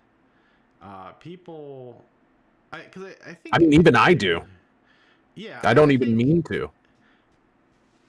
right. Well, because if I'm not terribly familiar with the more competitive side, but I really think they expected people to have like a roster of heroes, right? Like 3 or so that they would like Oh, play with. Because well, isn't that how like the tournaments were originally? I don't know, they might still be. Like, is that how like the calling is, or no, no, I do think that would be cool though. Like if it was more like, so I know back in the day, like whenever I would watch some Hearthstone tournaments, you would have 3 different decks and then you would have to like gauntlet them into other people. I actually think it would be really awesome to do like some Flesh and Blood gauntlets. You be like, you get your three best decks, and then you each pick one, and then you got to win with 2 out of 3 games or something. But like once you win with a deck, you've got to retire that one, so then you go on to your next deck. Yeah, I think that would have been really cool. But people are way more invested. With them dropping like promo heroes now, I think that kind of leans toward them finally accepting that and letting people reuse their decks and not just like lose the whole deck when their hero hits Living Legend for the more competitive side. Fab is kind of odd in that regard, I think, compared to like Magic, where I mean, maybe it's just that I was always more of a casual Magic, but like when I made a new deck, I didn't immediately sell my whole old deck to afford my new deck, right? It was more of like I just had boxes and boxes and boxes of different decks, and it was always something. But now, like as soon as someone hits Living Legend, I'll pop onto the Facebook groups, and it's just dudes, or sometimes at the events, they're like, "Hey, Battle Harden's done," and then they're still there and they've got all their cards lined out and they're trying to sell them and get the best price possible for them. And it's Well, I like, mean, some people are just guys, grinders like that. Like, I mean, I yeah, love playing competitively, and don't get me wrong, I've sold out of a hero before, but I don't usually wait until they're banned. I'm usually like, I'm sick of this one, I'm done. But like, if there's a hero that I like, I'm keeping those cards. Like, I still have all my chain cards, even though he's LL. I still have all my old M cards, even though he's LL. I've still got my Icelander legendaries. Like, I've even got my Marvel Bravo star of the show. I'm going to play him in a Living Legend format at some point just for fun. I used to hate that guy. He was my nemesis because I would always love to play chain, but now that it's just the Living Legend format where it's yeah, I'll go give it a shot. It should be fun. well, that's why But I was always surprised, right? Because Living Legend is now fleshed out enough that it's going to be probably a good scene, right? So like, hold on to that deck for 6 months, a year, and then you'll be able to play it again, just in a different format. I mean, hell, That's nowadays, like if you like, let's say you, you're a Dromai main. A couple months back, it was probably closer to a year now. Dromai's been gone for a minute. But like as soon as she was gone from regular play, I guarantee you she was playable in LL. Like she's still great. Like there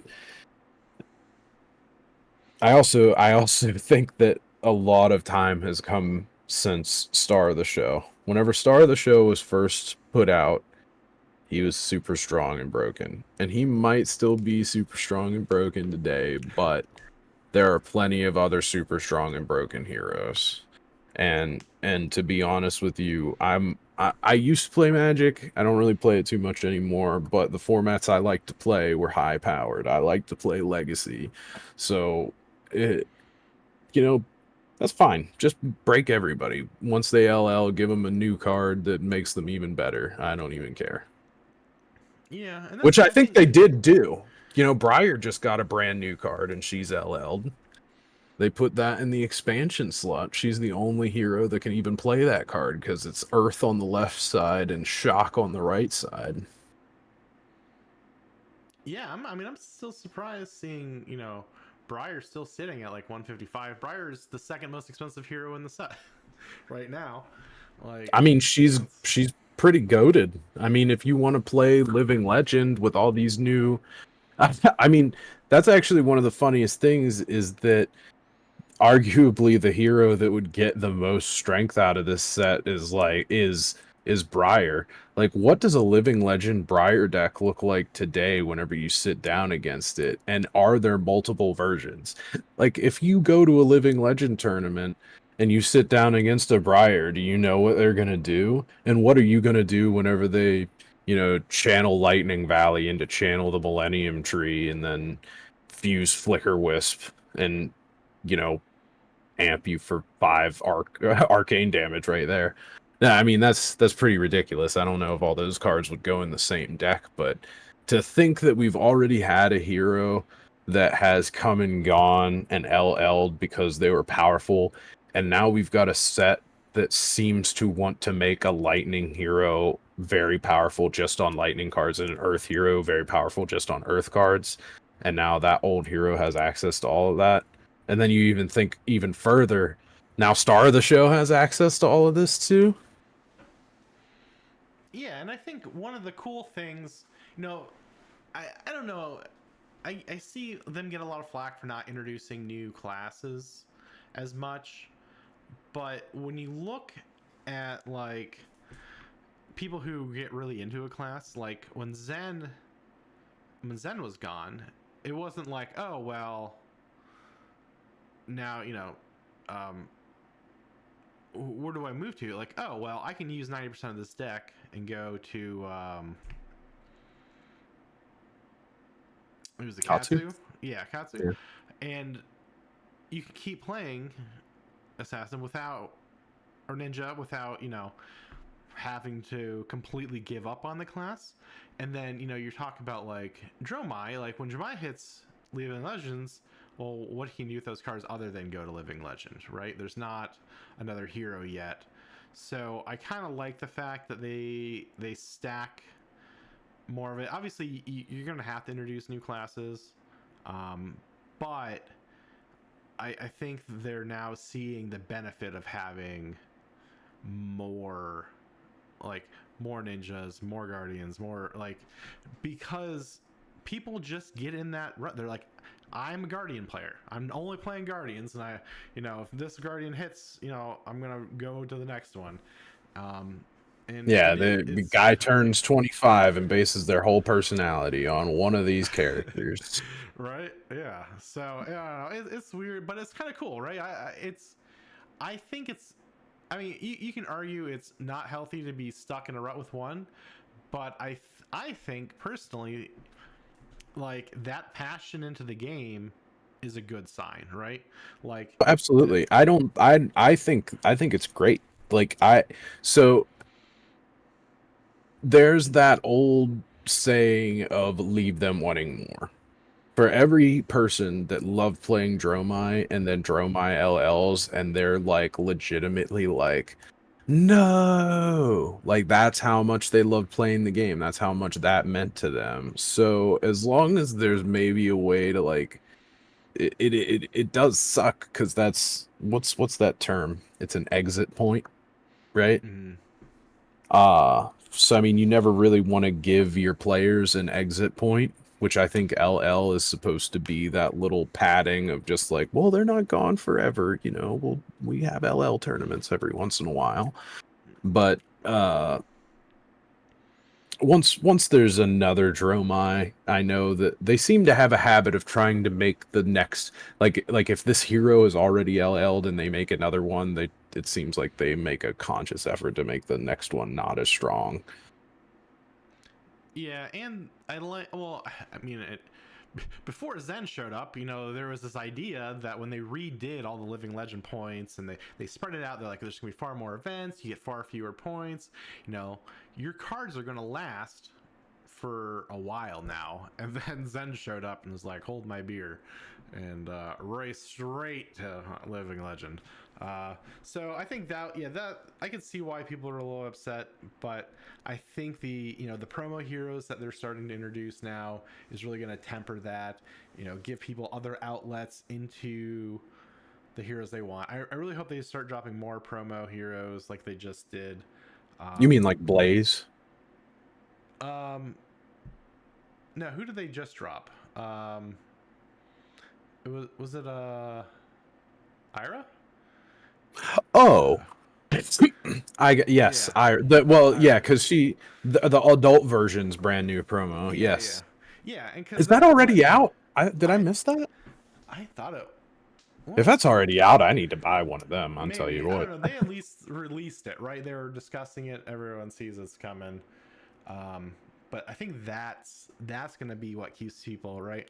And that way they don't have to do a whole set, right? Like, and they can maybe dedicate sets to new classes going forward, and then use like promo heroes to continue on existing class lines with already enough backlog to make any deck that they want, right? Like there's so many Guardian cards, there's so many Warrior cards that you don't necessarily need like a new Warriors, a hero spec card or whatever, right? Like, um, I think we're gonna have. Oh my gosh! I was actually, while we were looking through all these cards, I found 3 of this same redhead warrior lady throughout heavy hitters, and I was like, this girl, she's gonna be a future warrior, right? Like, she reminds me a lot of Sonya. She's got like the sword in, well, in one picture she's got Oh, like a Red sword in her Sonja. hand. Yeah, Oh, not Red okay. Sonya. No, not Red Sonya.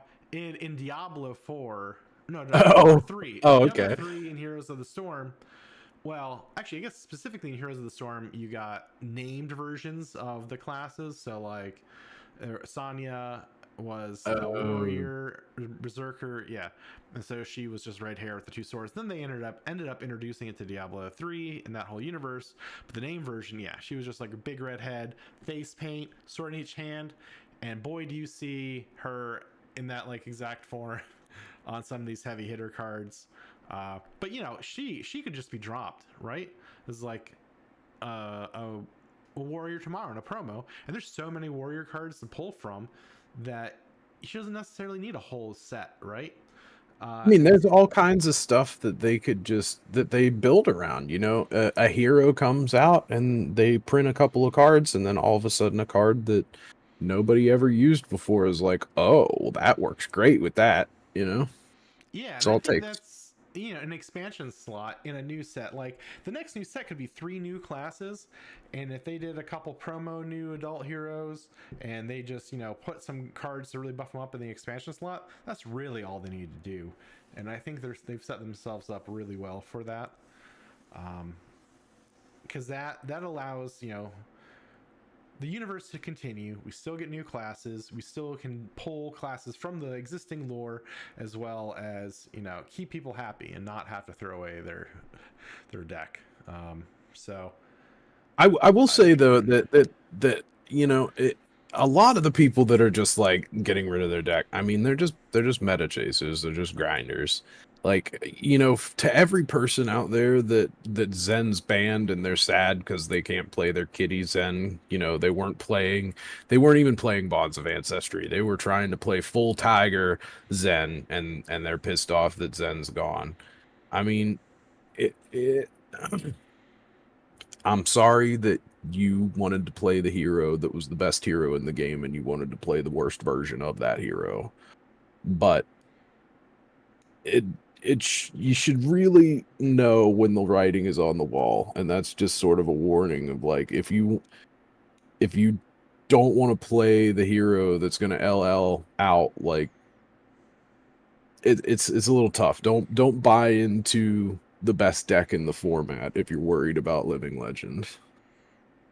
Which yeah, is, I guess people will hear that and be like, oh, that means that's a negative, and it's like, well, I don't really think so, because I think everyone that is a grinder that is like, no, I do want to buy the best deck in the format, that mm-hmm. person kind of knows what they're getting into.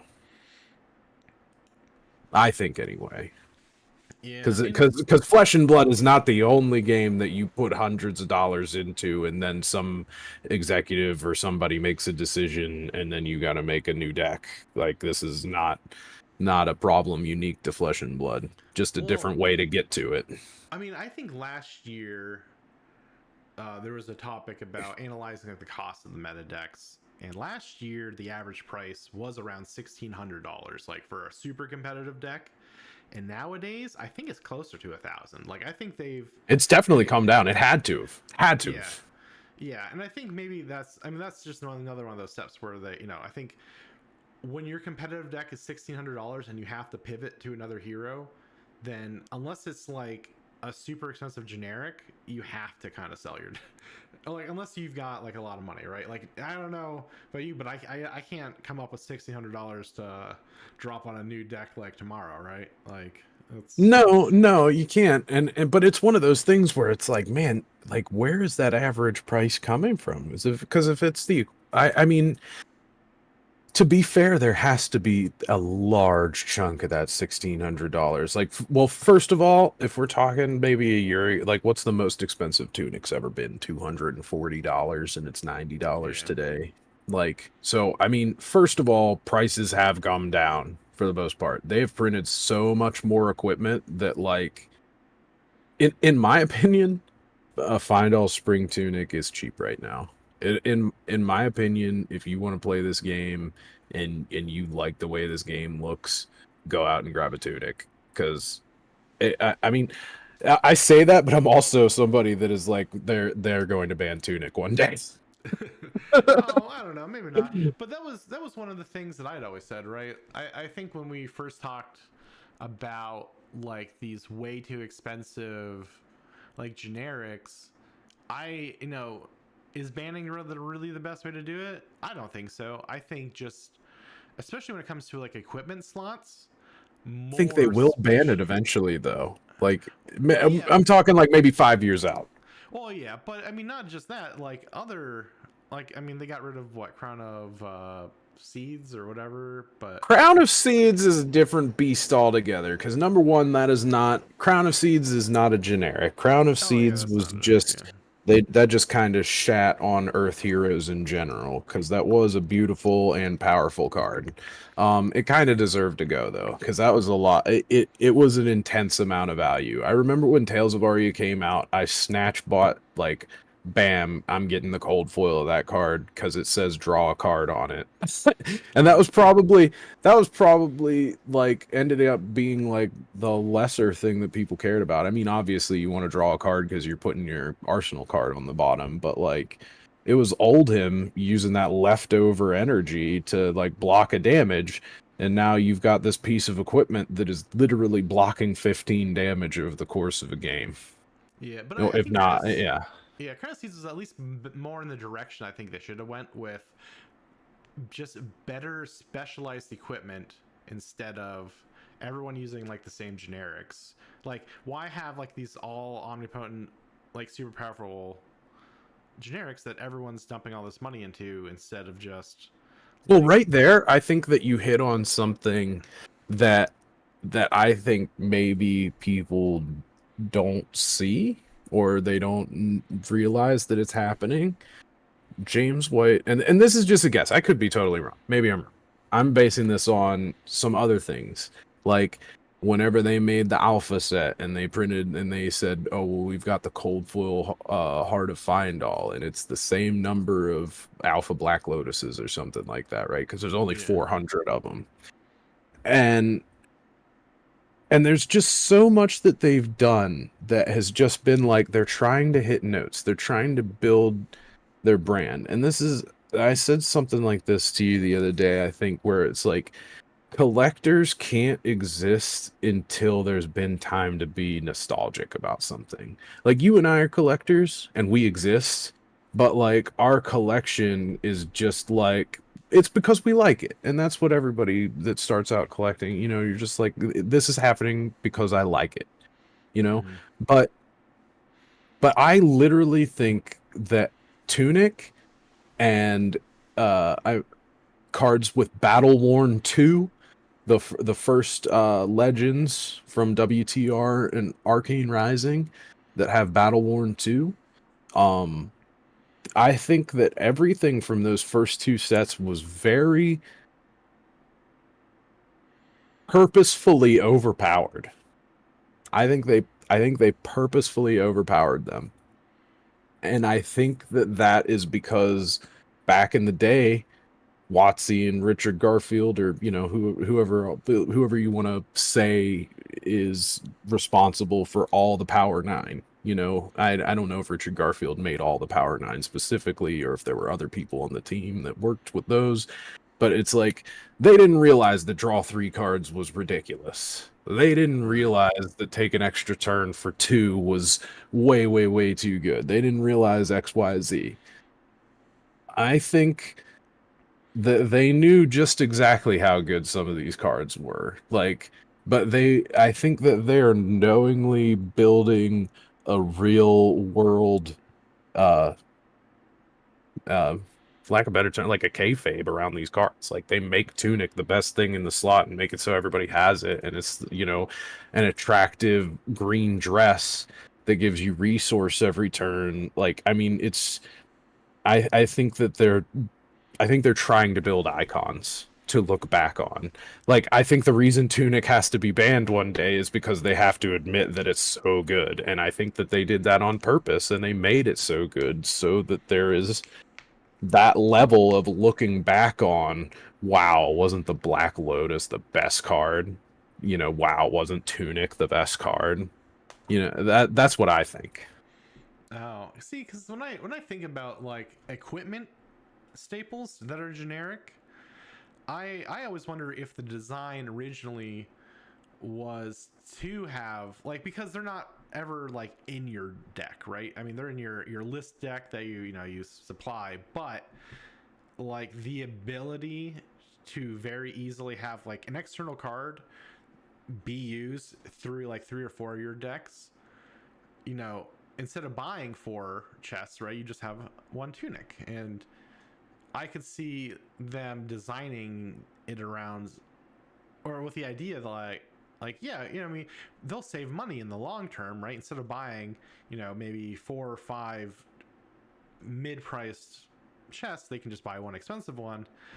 But then I think as sets went on, they were like, okay, Tunic was great the first couple sets. Come on, guys, let's check out all these other cool chests we have, right? And then it just Well, the simple never fact that they grew. keep making like similar tunics, but like like tunics at home, like Mm-hmm. the red back shroud that Assassin has, they get one energy less on an attack reaction, and they can buy it back for silvers.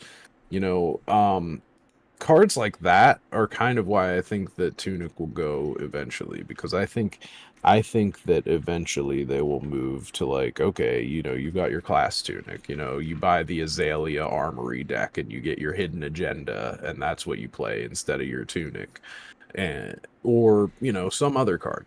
And I think that them showing us the Arcanite Fortress, that is a generic that has, for lack of a better term, a set bonus. I think that they will probably try to move classes into class specific equipment and then make generic set bonus archetypes that you could do like a count your blessings, sort of like fit it into multiple different classes. I mean, I would love to see some actual like cool set bonuses, because like some of the coolest equipment I think in Rosetta is the Widow set for assassins, right? You get the full they use 4 majestic slots on getting that whole Widow set, and you know what? They are sitting around like $1. Like no one, I Well, don't know. They're like, that's a Well, they shame. used That's 4 majestic slots to try and give assassins a better matchup into Kano, right? Like they just kind of get their lunches eaten. yeah, and Assassin had a whole set in um was it heavy hitters or something? Not too many sets ago. I can't remember offhand. But I do remember actually while searching through for my crown lady, there was another full assassin set and another recent set, and it's like they're not Which taking was off the like. full assassin set in the other one?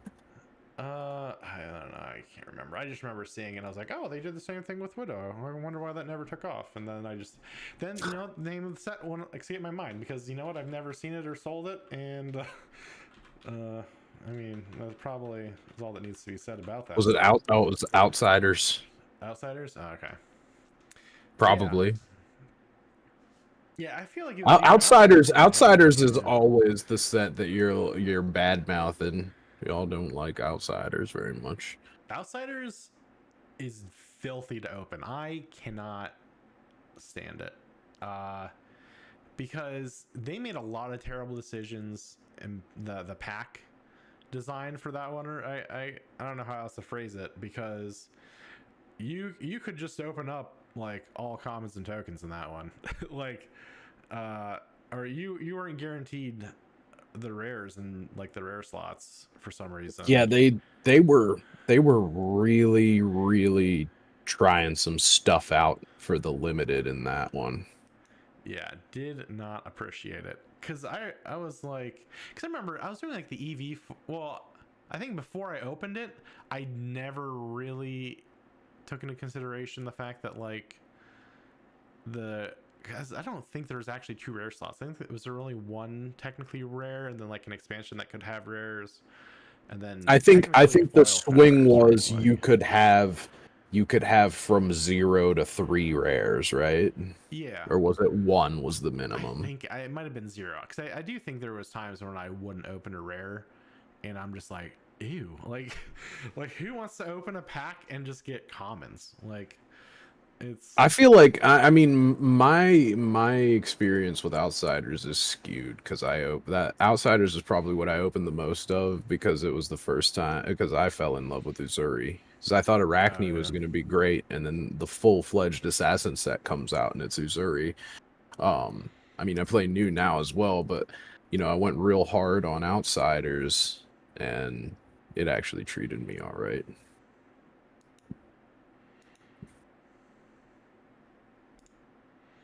I do not know which set equipment you're talking about. oh, let me pull it up. I was actually just looking at my redheaded warrior check. She's in Wage Vigor, I think Runner, and Rising Power. She's got 3 different weapons, but I think it's the same redhead with because she's got like the facial paint through all 3 of them around her eyes. I think there might have actually been a 4th, but those are just the 3 that I queued up. All right, let me find where was I looking at assassin? Oh, yeah, her name is Morga, Grinning Boar Cantina Barmaid. That's her. That should be her quote on the bottom of Wage Vigor. Oh, okay. So, but she doesn't have. She's not like a hero yet, right? Like she will be a No, but hero I would eventually. just Yeah, assume that her name is Morga. Morga. I don't. Yeah, I think her quote is on Wage Vigor because she's the only one in that picture that looks like she would be the Cantina Barmaid. yeah, yeah. It's very interesting. I'd love to see because at least, well, in Runner and Rising Power, it's like the same eye makeup, the same red ponytail, um, I do the not think same boots. Rising Power and Runner are the same people, but I don't think that's the same person as Wage Vigor. You don't think so?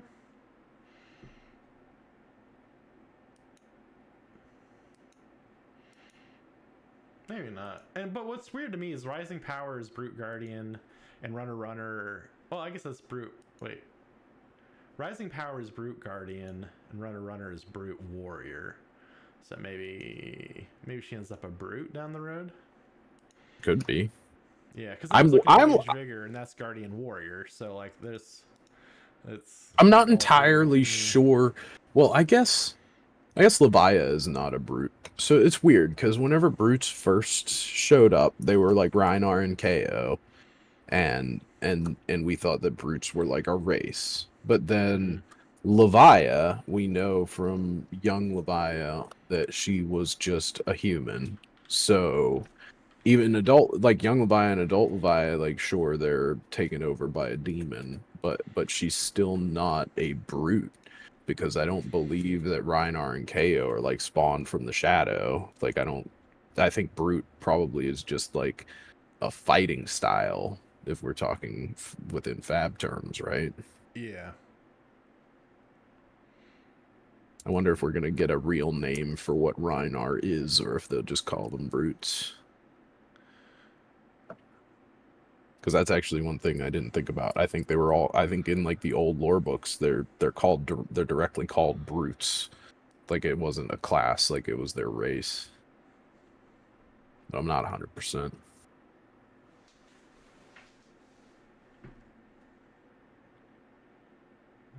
was really hoping I could just. Oh, I can't filter down. Oh, TCG is letting me down. Well, I was hoping I could search by equipment and type, but it only lets me go by equipment. Like I wanted to look up all assassin equipment, but it does not look like I can do that. which is I tell you weird. what, I'm looking at this one thing. You know, it's crazy because whenever you mentioned about Ira, I was like, oh dang, I want to get on here and see if there's an Ira hero card. And then it made me realize that the round the table Ira Blitz deck goes for $31 by itself.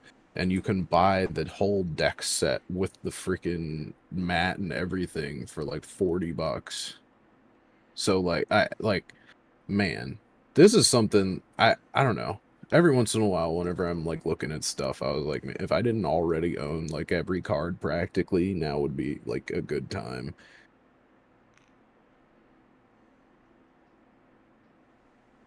Yeah, this round the table set is extra cheap right now. I would not be surprised if you could turn a profit just buying round the table deck sets and selling the singles out of them. Oh, very possible. I'm trying to see. Oh, I guess Seeker. There's a Seeker set. Who was that for? That was for. That was just a generic set in Outsiders. Oh, yeah. That's. I don't think that's the one I was looking at. Oh wow, Redback Shroud. I don't think I ever really looked at Redback Shroud. I love that art for that card actually. That's in my EA art collection. I have the Redback Shroud and I have the Trench of Sunken Treasure.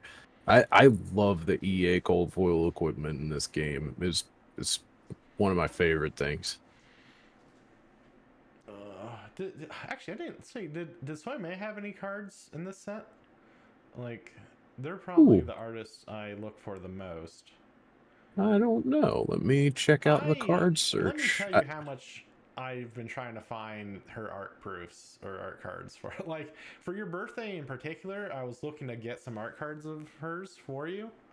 Oh And wow. like I messaged all of her social medias, that company, because she works for a company that is like the whole company gets contracted You know she did by. Ira's. You know she did the adult Ira. I didn't That's actually. Soyame. The adult Ira So Scarlet Revenger is Soyame. yeah, I spent like a month messaging all these social medias, sending emails, going through the contact forums, trying to like get someone to respond to me about an art card, and not a single person did, and I was very annoyed by it. The Uh, only Soyame card in Rosetta is Unsheathed, an expansion slot card for Warrior. yeah, I sold both my own sheaths yesterday. I pulled two of those in my opening. Yeah, it Um, looks like a pretty decent card. +3 and go again for nothing is great. Especially since the +3 being uh greater than twice its base is uh pretty easy to come up with.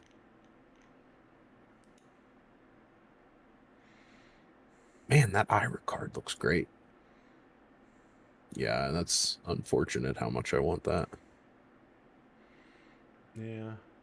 But I mean, I think actually, I think where I was originally going with like the people getting really into their heroes, like I think prior to part of the mist fail, almost all of the value in a set was like in equipment or like crazy cards or like the fables.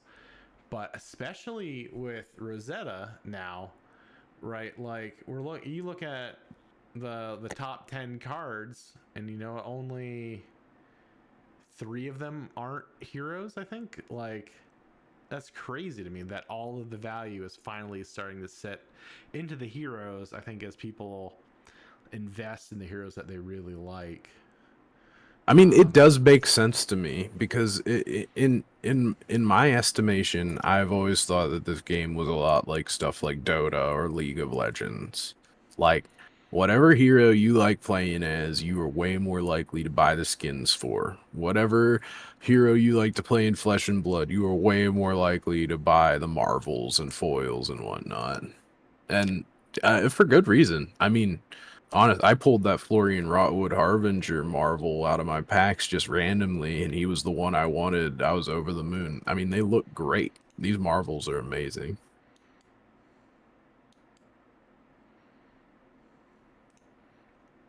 Yeah, actually, S- I guess looking back, uh, some of the past like full armor sets, like the Radiant set. is for light. That came from Dust Till Dawn. Us But the till rest, dawn. yeah, that seems to be.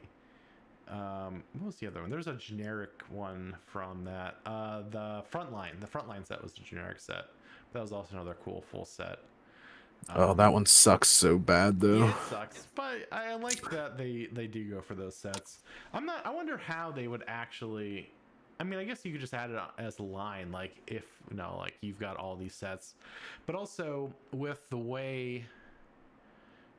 Well, with the way that you block and they get either destroyed or I wonder. I guess that would break. It would break your set bonus, so you'd have to work around that too, right? That's like another thing that weighs on you when you're using or choosing to like sack or block with a piece of armor, right? Is like, is Well, it worth breaking a set bonus for? if they Potentially. do it that Yeah, way, if they do because it that way, the yeah. cards that we're talking about, the Arcanite, those ones don't break. Because Arcanite Skullcap has Battle Worn, and the Fortress has Guardwell, so they'll never actually break unless somebody uses an effect to break them. Like a Tomal Tie attack or a Buckle. Oh yeah, Buckle. Yeah, I Buckle mean, was one of the ones that I listed as my spec, which not financial advice. It never is. yeah, not official. Yeah. I feel like we needed to say that at some point. Right, yeah. Well, I mean, that's like when I'm opening my cases, and like even when I'm talking about Dust to Dawn, the EV is crazy, but there's a reason I call it a crazy swing. Like, Well, you I just could need to make see. sure that I'm watching. Everybody knows that the only reason that you pulled all that crap was because I was watching. Oh yeah, 100%. Yeah, because if you weren't watching, I would be pulling like 6 25-cent Majestics, and my total return on a box would probably be closer to like $10 than. Which is fine. It's a double-edged sword Yeah. for me because you pulled a whole bunch of fire that I needed to buy. Yeah. Yeah, it is nice to get that straight out. But going forward, yeah, I don't know. But that's where people watch the box openings. They're like, oh wow, look at all these huge pulls. I'll just buy a case and make all my money. And it's like, nah, dog, you gotta like. This is a law of averages, right? Like it took me 8 cases before I got my singularity, and yeah, that's a $600 card. But I also, I spent And has it $1,600. sold? Yeah, it hasn't sold. Those kind of cards don't sell quickly, so you've got to be okay, like with that hanging out there. And then, I'm waiting for your yeah. will to break to buy that one. Oh. Listen, I'll give it to you for $550. That's a steal almost, actually. I think $550 is the cheapest I've seen it sell for. To say it's not tempting would be a lie. I love Yeah. Teclabossin. The only problem is that I want the cold foil Teclabossin adult that's from the judge packs, and it's just I cannot stomach paying like $200-300 for a card that's not even a Marvel. He doesn't even have a fancy back. He's just cold foil on the front. Oh, that's dirty. Yeah. And I love Teclabossin. Like if I was, the only problem is he would just be very hard to make a max rarity deck out of. Nobody wants to buy 12 copies of those Marvel Evo Souls. I mean, they don't sell for that much these days. Like, I still don't want them. no, yeah, I know, but yeah, I mean, they're getting cheaper. Trust me, as when I process my EV, and then like the week after, or when I finally pick them up, I recalculate my EV, and all those Evo cards are just like, we're like 50% off now. I'm like, son of a gun, like this. You missed the week people were playing Mechanologist. Yeah, and like, see, I like, I try and wait. I didn't do it as part of the misfail. I 100% should have. I totally hosed myself on that one. But I like to wait before I buy a bunch of the same case, so that prices have time to settle, right? Like So you know what you're getting into. Right, because if you're calculating the estimated value of a box, and you're gonna have to spread that across 8 cases or 16 cases to actually get that profit, and then all the prices just out of nowhere shift, and you're like, oh well, do I continue buying up to my 8 at this point, or probably not, because there's no chance of returns at this point. And I don't know, there's a lot of balancing, but it's real easy. That's kind of where I was getting at, right? Like, people see one big box opening, they see the Tekla Singularity pull, they're like $600 easy, one box, you know, got it. And then they don't see the 7 prior cases I opened where I was averaging like $100 a box return for a $200 case, right? So Yeah, you were just tuned into the Dan Cries stream. yeah, yeah. So that's always my warning. Buy singles from my shop at cardboardkings.shop, and you know, click don't take the gamble, because that's really what it is. If you're not buying 8 to 16 cases, it's pretty much gambling, like, unless you're opening it for fun. But if you're trying to make money, you ain't doing it with one case. Sorry to say. Like, And not everybody has my golden touch. I just opened yeah, 5 boxes and pulled 2 Marvel Heroes, and oh my gosh. Yeah, you should never show off what you pull. It's absurd. You're like, oh, I got 3 loose packs I found on the ground. Oh, there's 5 legends between the 3 packs. I don't know how that happens. I'm like, any other person. I'm the only person that I know. So you know how much you said that you don't like outsiders? Yeah. Whenever I was in Baltimore for the Pro Tour, I went and did a side event the one day after I scrubbed out, and it was an Outsiders sealed, and I opened up a pack that had a rainbow foil and a cold foil legendary in it. I pulled the rainbow foil Abyssal Quiver and the cold foil Flick Knives out of the same pack. Yeah, I hate you.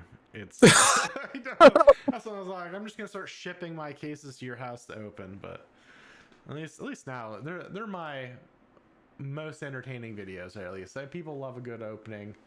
I was redoing all of my EV calculations, because even if I don't fully profit, well, EV calculations don't include rares and commons, which are honestly the bulk of my actual moving, even though not necessarily profitability, but people don't factor those in. So I can go a little bit below EV when I buy. So I was like, I almost bought another box of Everfest today. I redid, actually, I mean, not financial advice, but you can pick up a case of Everfest for about 180 now, and the EV for a case of that right now is 206. So there's like a $25 gap there.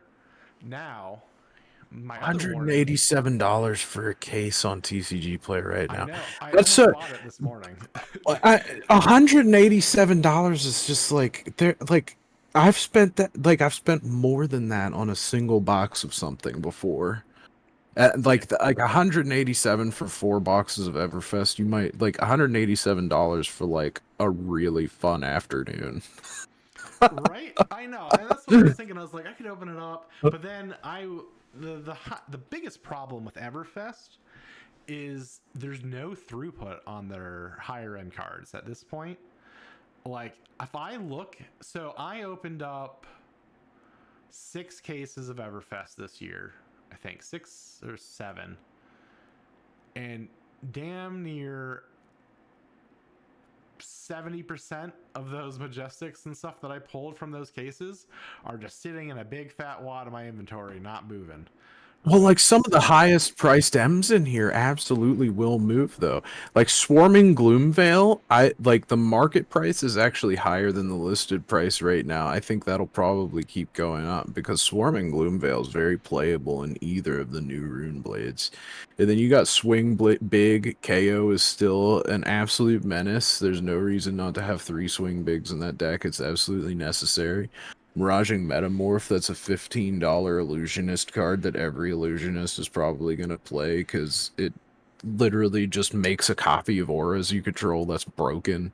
Shimmers of Silver. I mean, I hear what you're saying, but like there's some gold to be had out of that set. I Yeah, wouldn't there's feel bad about opening this just as an like you know who would be perfect for if you're a new player paying 187 boxes or $187 for 4 boxes of Everfest.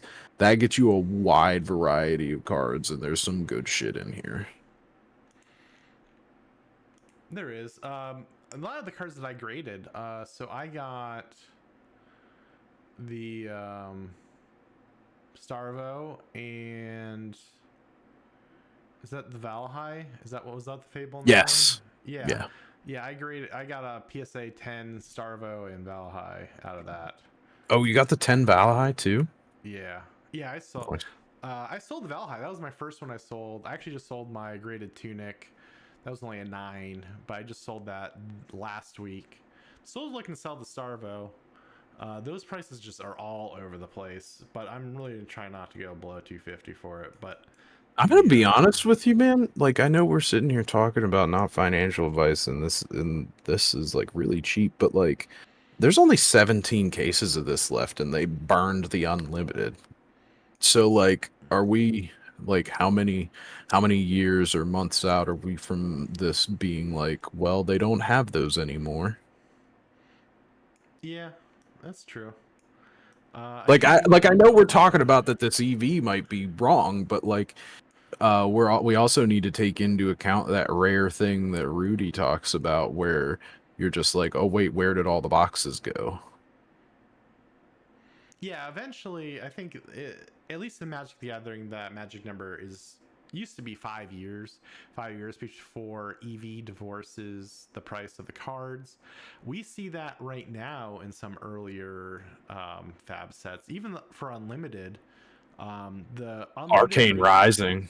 Arcane Rising, I think, is at least close, but Crucible of Wars EV is $40 less than the box price right now. So sealed Crucible Unlimited is soaring already. And I was really surprised by that. But Everfest is reverse, where the boxes are way cheaper than your EV. So it's really I think time to Everfest is in buy. a weird place because I think a lot of people like I mean, obviously it was overprinted for the time, right? Because, we had too much Tails, they had too much Monarch, and they got rid of all the unlimited, right? They knew that it was too much, so they got rid of it. But like, where the hell is it? Like, that's not very many boxes on the market, to be honest with you. Like, it's the same amount. Like, okay, how many listings was that? Yeah, so they sold There's 229,000 boxes. There's 17 listings for an Everfest case, and it's $187. And there's 13 listings for an Arcane Rising booster case unlimited, and it's $420. And now I know that there's a large chasm between the cards that you could pull out of those sets, because we're talking about a set where you could pull Eye of Ophidia, and you could pull Storm Striders, Grasp of the Arknight, Command and Conquer. You could go on and on. But, to be honest with you, Arcane Rising is from that old set where you only get 2 Majestics in a box, which that hasn't been true since WTR and Arcane Rising, but like open those boxes are miserable unless you pull the L. And then you might pull the Teklo Foundry Heart or something. Yeah. Everfest has the same problem that Dust to Dawn's gonna have, where oh no, something fell off my wall. The that the bad cases are very bad, and the good cases are very good. There's no middle ground for that, so you just have to have quantity to balance it out. Um, and that's where, like, if you're opening to keep it sealed, it's golden right now. But if you're opening it up with the expectation, I mean, that it is just gambling, right? Like, there's really all you can say, because I definitely had Everfest boxes or cases that didn't even pay for like half of it, right? Like, I was happy if I could almost break even, which I think maybe for a lot of them I did end up breaking even, but I think I also got a lot of my Everfest cases for like closer to 140 or 150. Like there was a time when people like TCG isn't even where I get half of my cases actually. Now that I really think about it, a lot of it's like finding online stores just doing clear outs, like Nerd, who is it, Nerd Games or whatever. They just did like, that's where I got my Bright Lights case. Nerd Gamers or Gamer Nerds, I don't know, it was something like that, and they were selling the cases dirt cheap, like 180 I think it was. You're the one who messaged me. You're like, hey, Game look at the nerds. Game Nerds. Game Yeah. nerds. Yeah. So like Game Nerds, I got it. Sometimes if you look for the promos, like Star City Games, they'll have some really good case promos. And honestly, actually, that'd be my recommendation. When a new set comes out, I didn't even think to look at it this time, but like when I got my Crucible War promo stuff through I think it's Channel Fireball. I got my Heavy Hitters promo actually through eBay. They did an eBay special, but you get those crazy promo cards with the case, so you're pretty much paying for the case. And I mean, marketing wise, the Heavy Hitter box was gorgeous. I don't know, did I send you pictures of it? Like every aspect of it when they shipped it to you was completely customized. Like it was really cool opening up. Like it was custom cardboard, custom designs on the inside and the out, and that promo card that came with it is still going for about the price that I paid for the whole thing. So I basically got a pack of, or it was just like one booster box Heavy Hitters for free, and then a ridiculous promo card.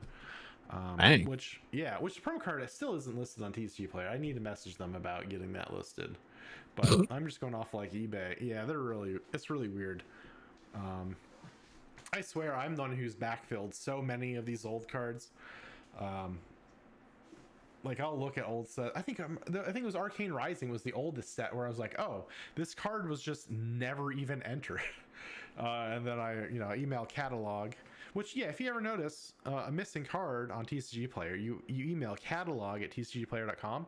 You send them a picture of it from the collector center, and they're like, hey, look, this is where the card is. It exists in this set. They can see the number and the rarity, and then they just enter it. And usually within a day, it's done. But yeah, I was filling in a lot of the gaps. I think it was like Arcane, Heavy Hitters. I filled in 3 or 4 cards.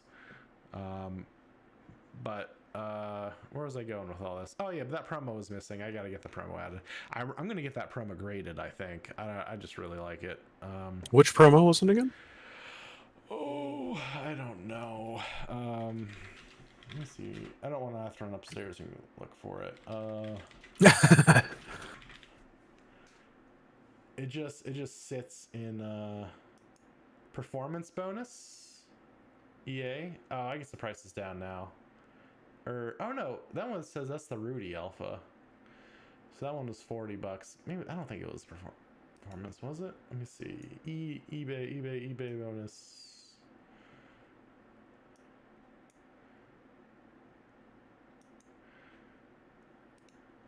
No, not Heavy Hitters Pokemon. I didn't know that was also a set.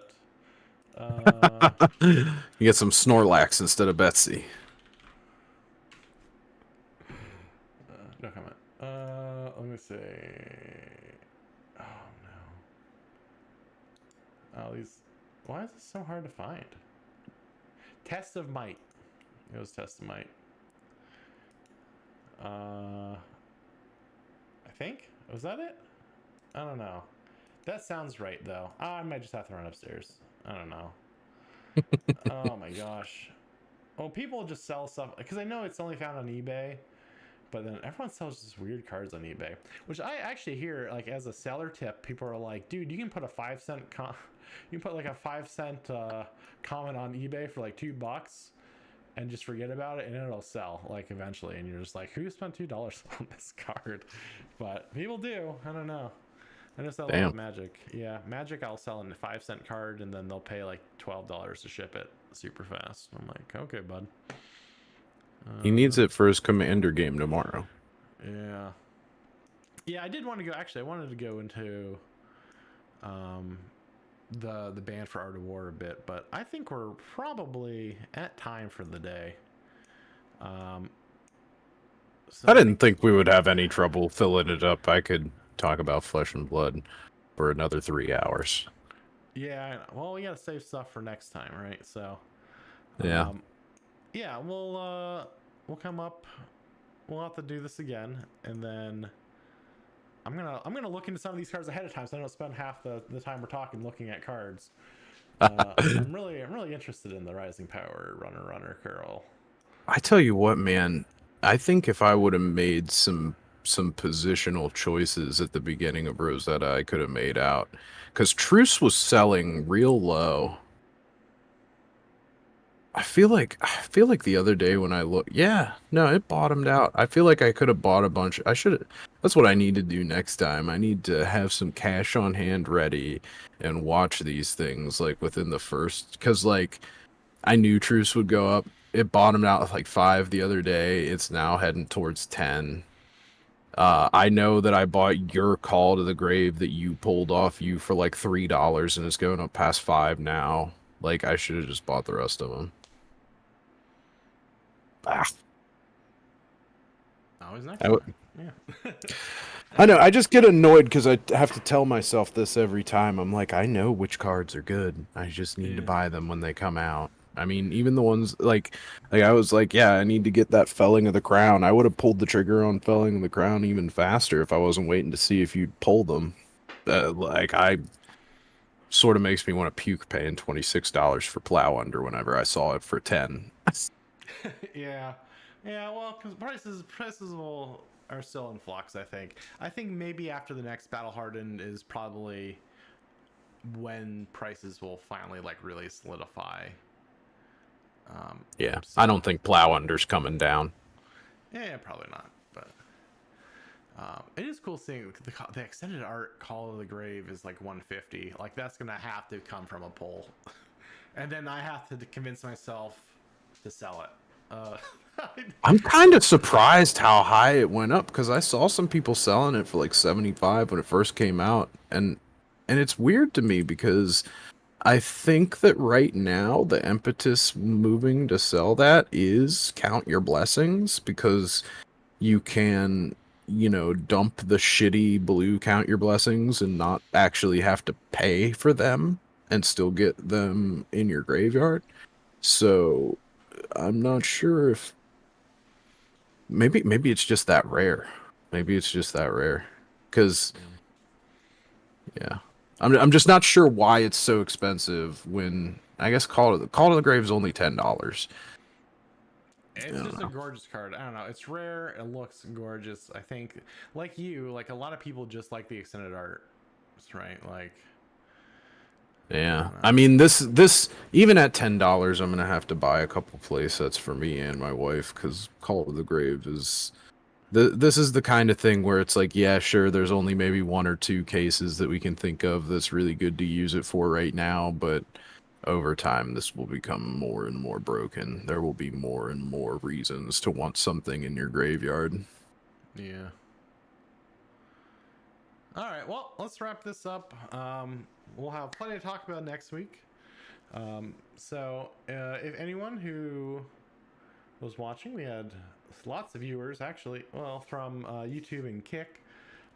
If there's any topics you want us to discuss, talk over, or bring up, make sure to hit up you can hit up my socials, the Facebook, join the Twitter, the Instagram. They're all, well, I can't point to them now, I'm way too far, I'm way too high up. They're all the way down the corner. Hit us up, send me questions, anything, or join chat next time. We'll probably be uploading this to a couple podcast channels down the road, so let us know what you think, and thank you for listening. Thanks. Have a good one. Yep, catch y'all later.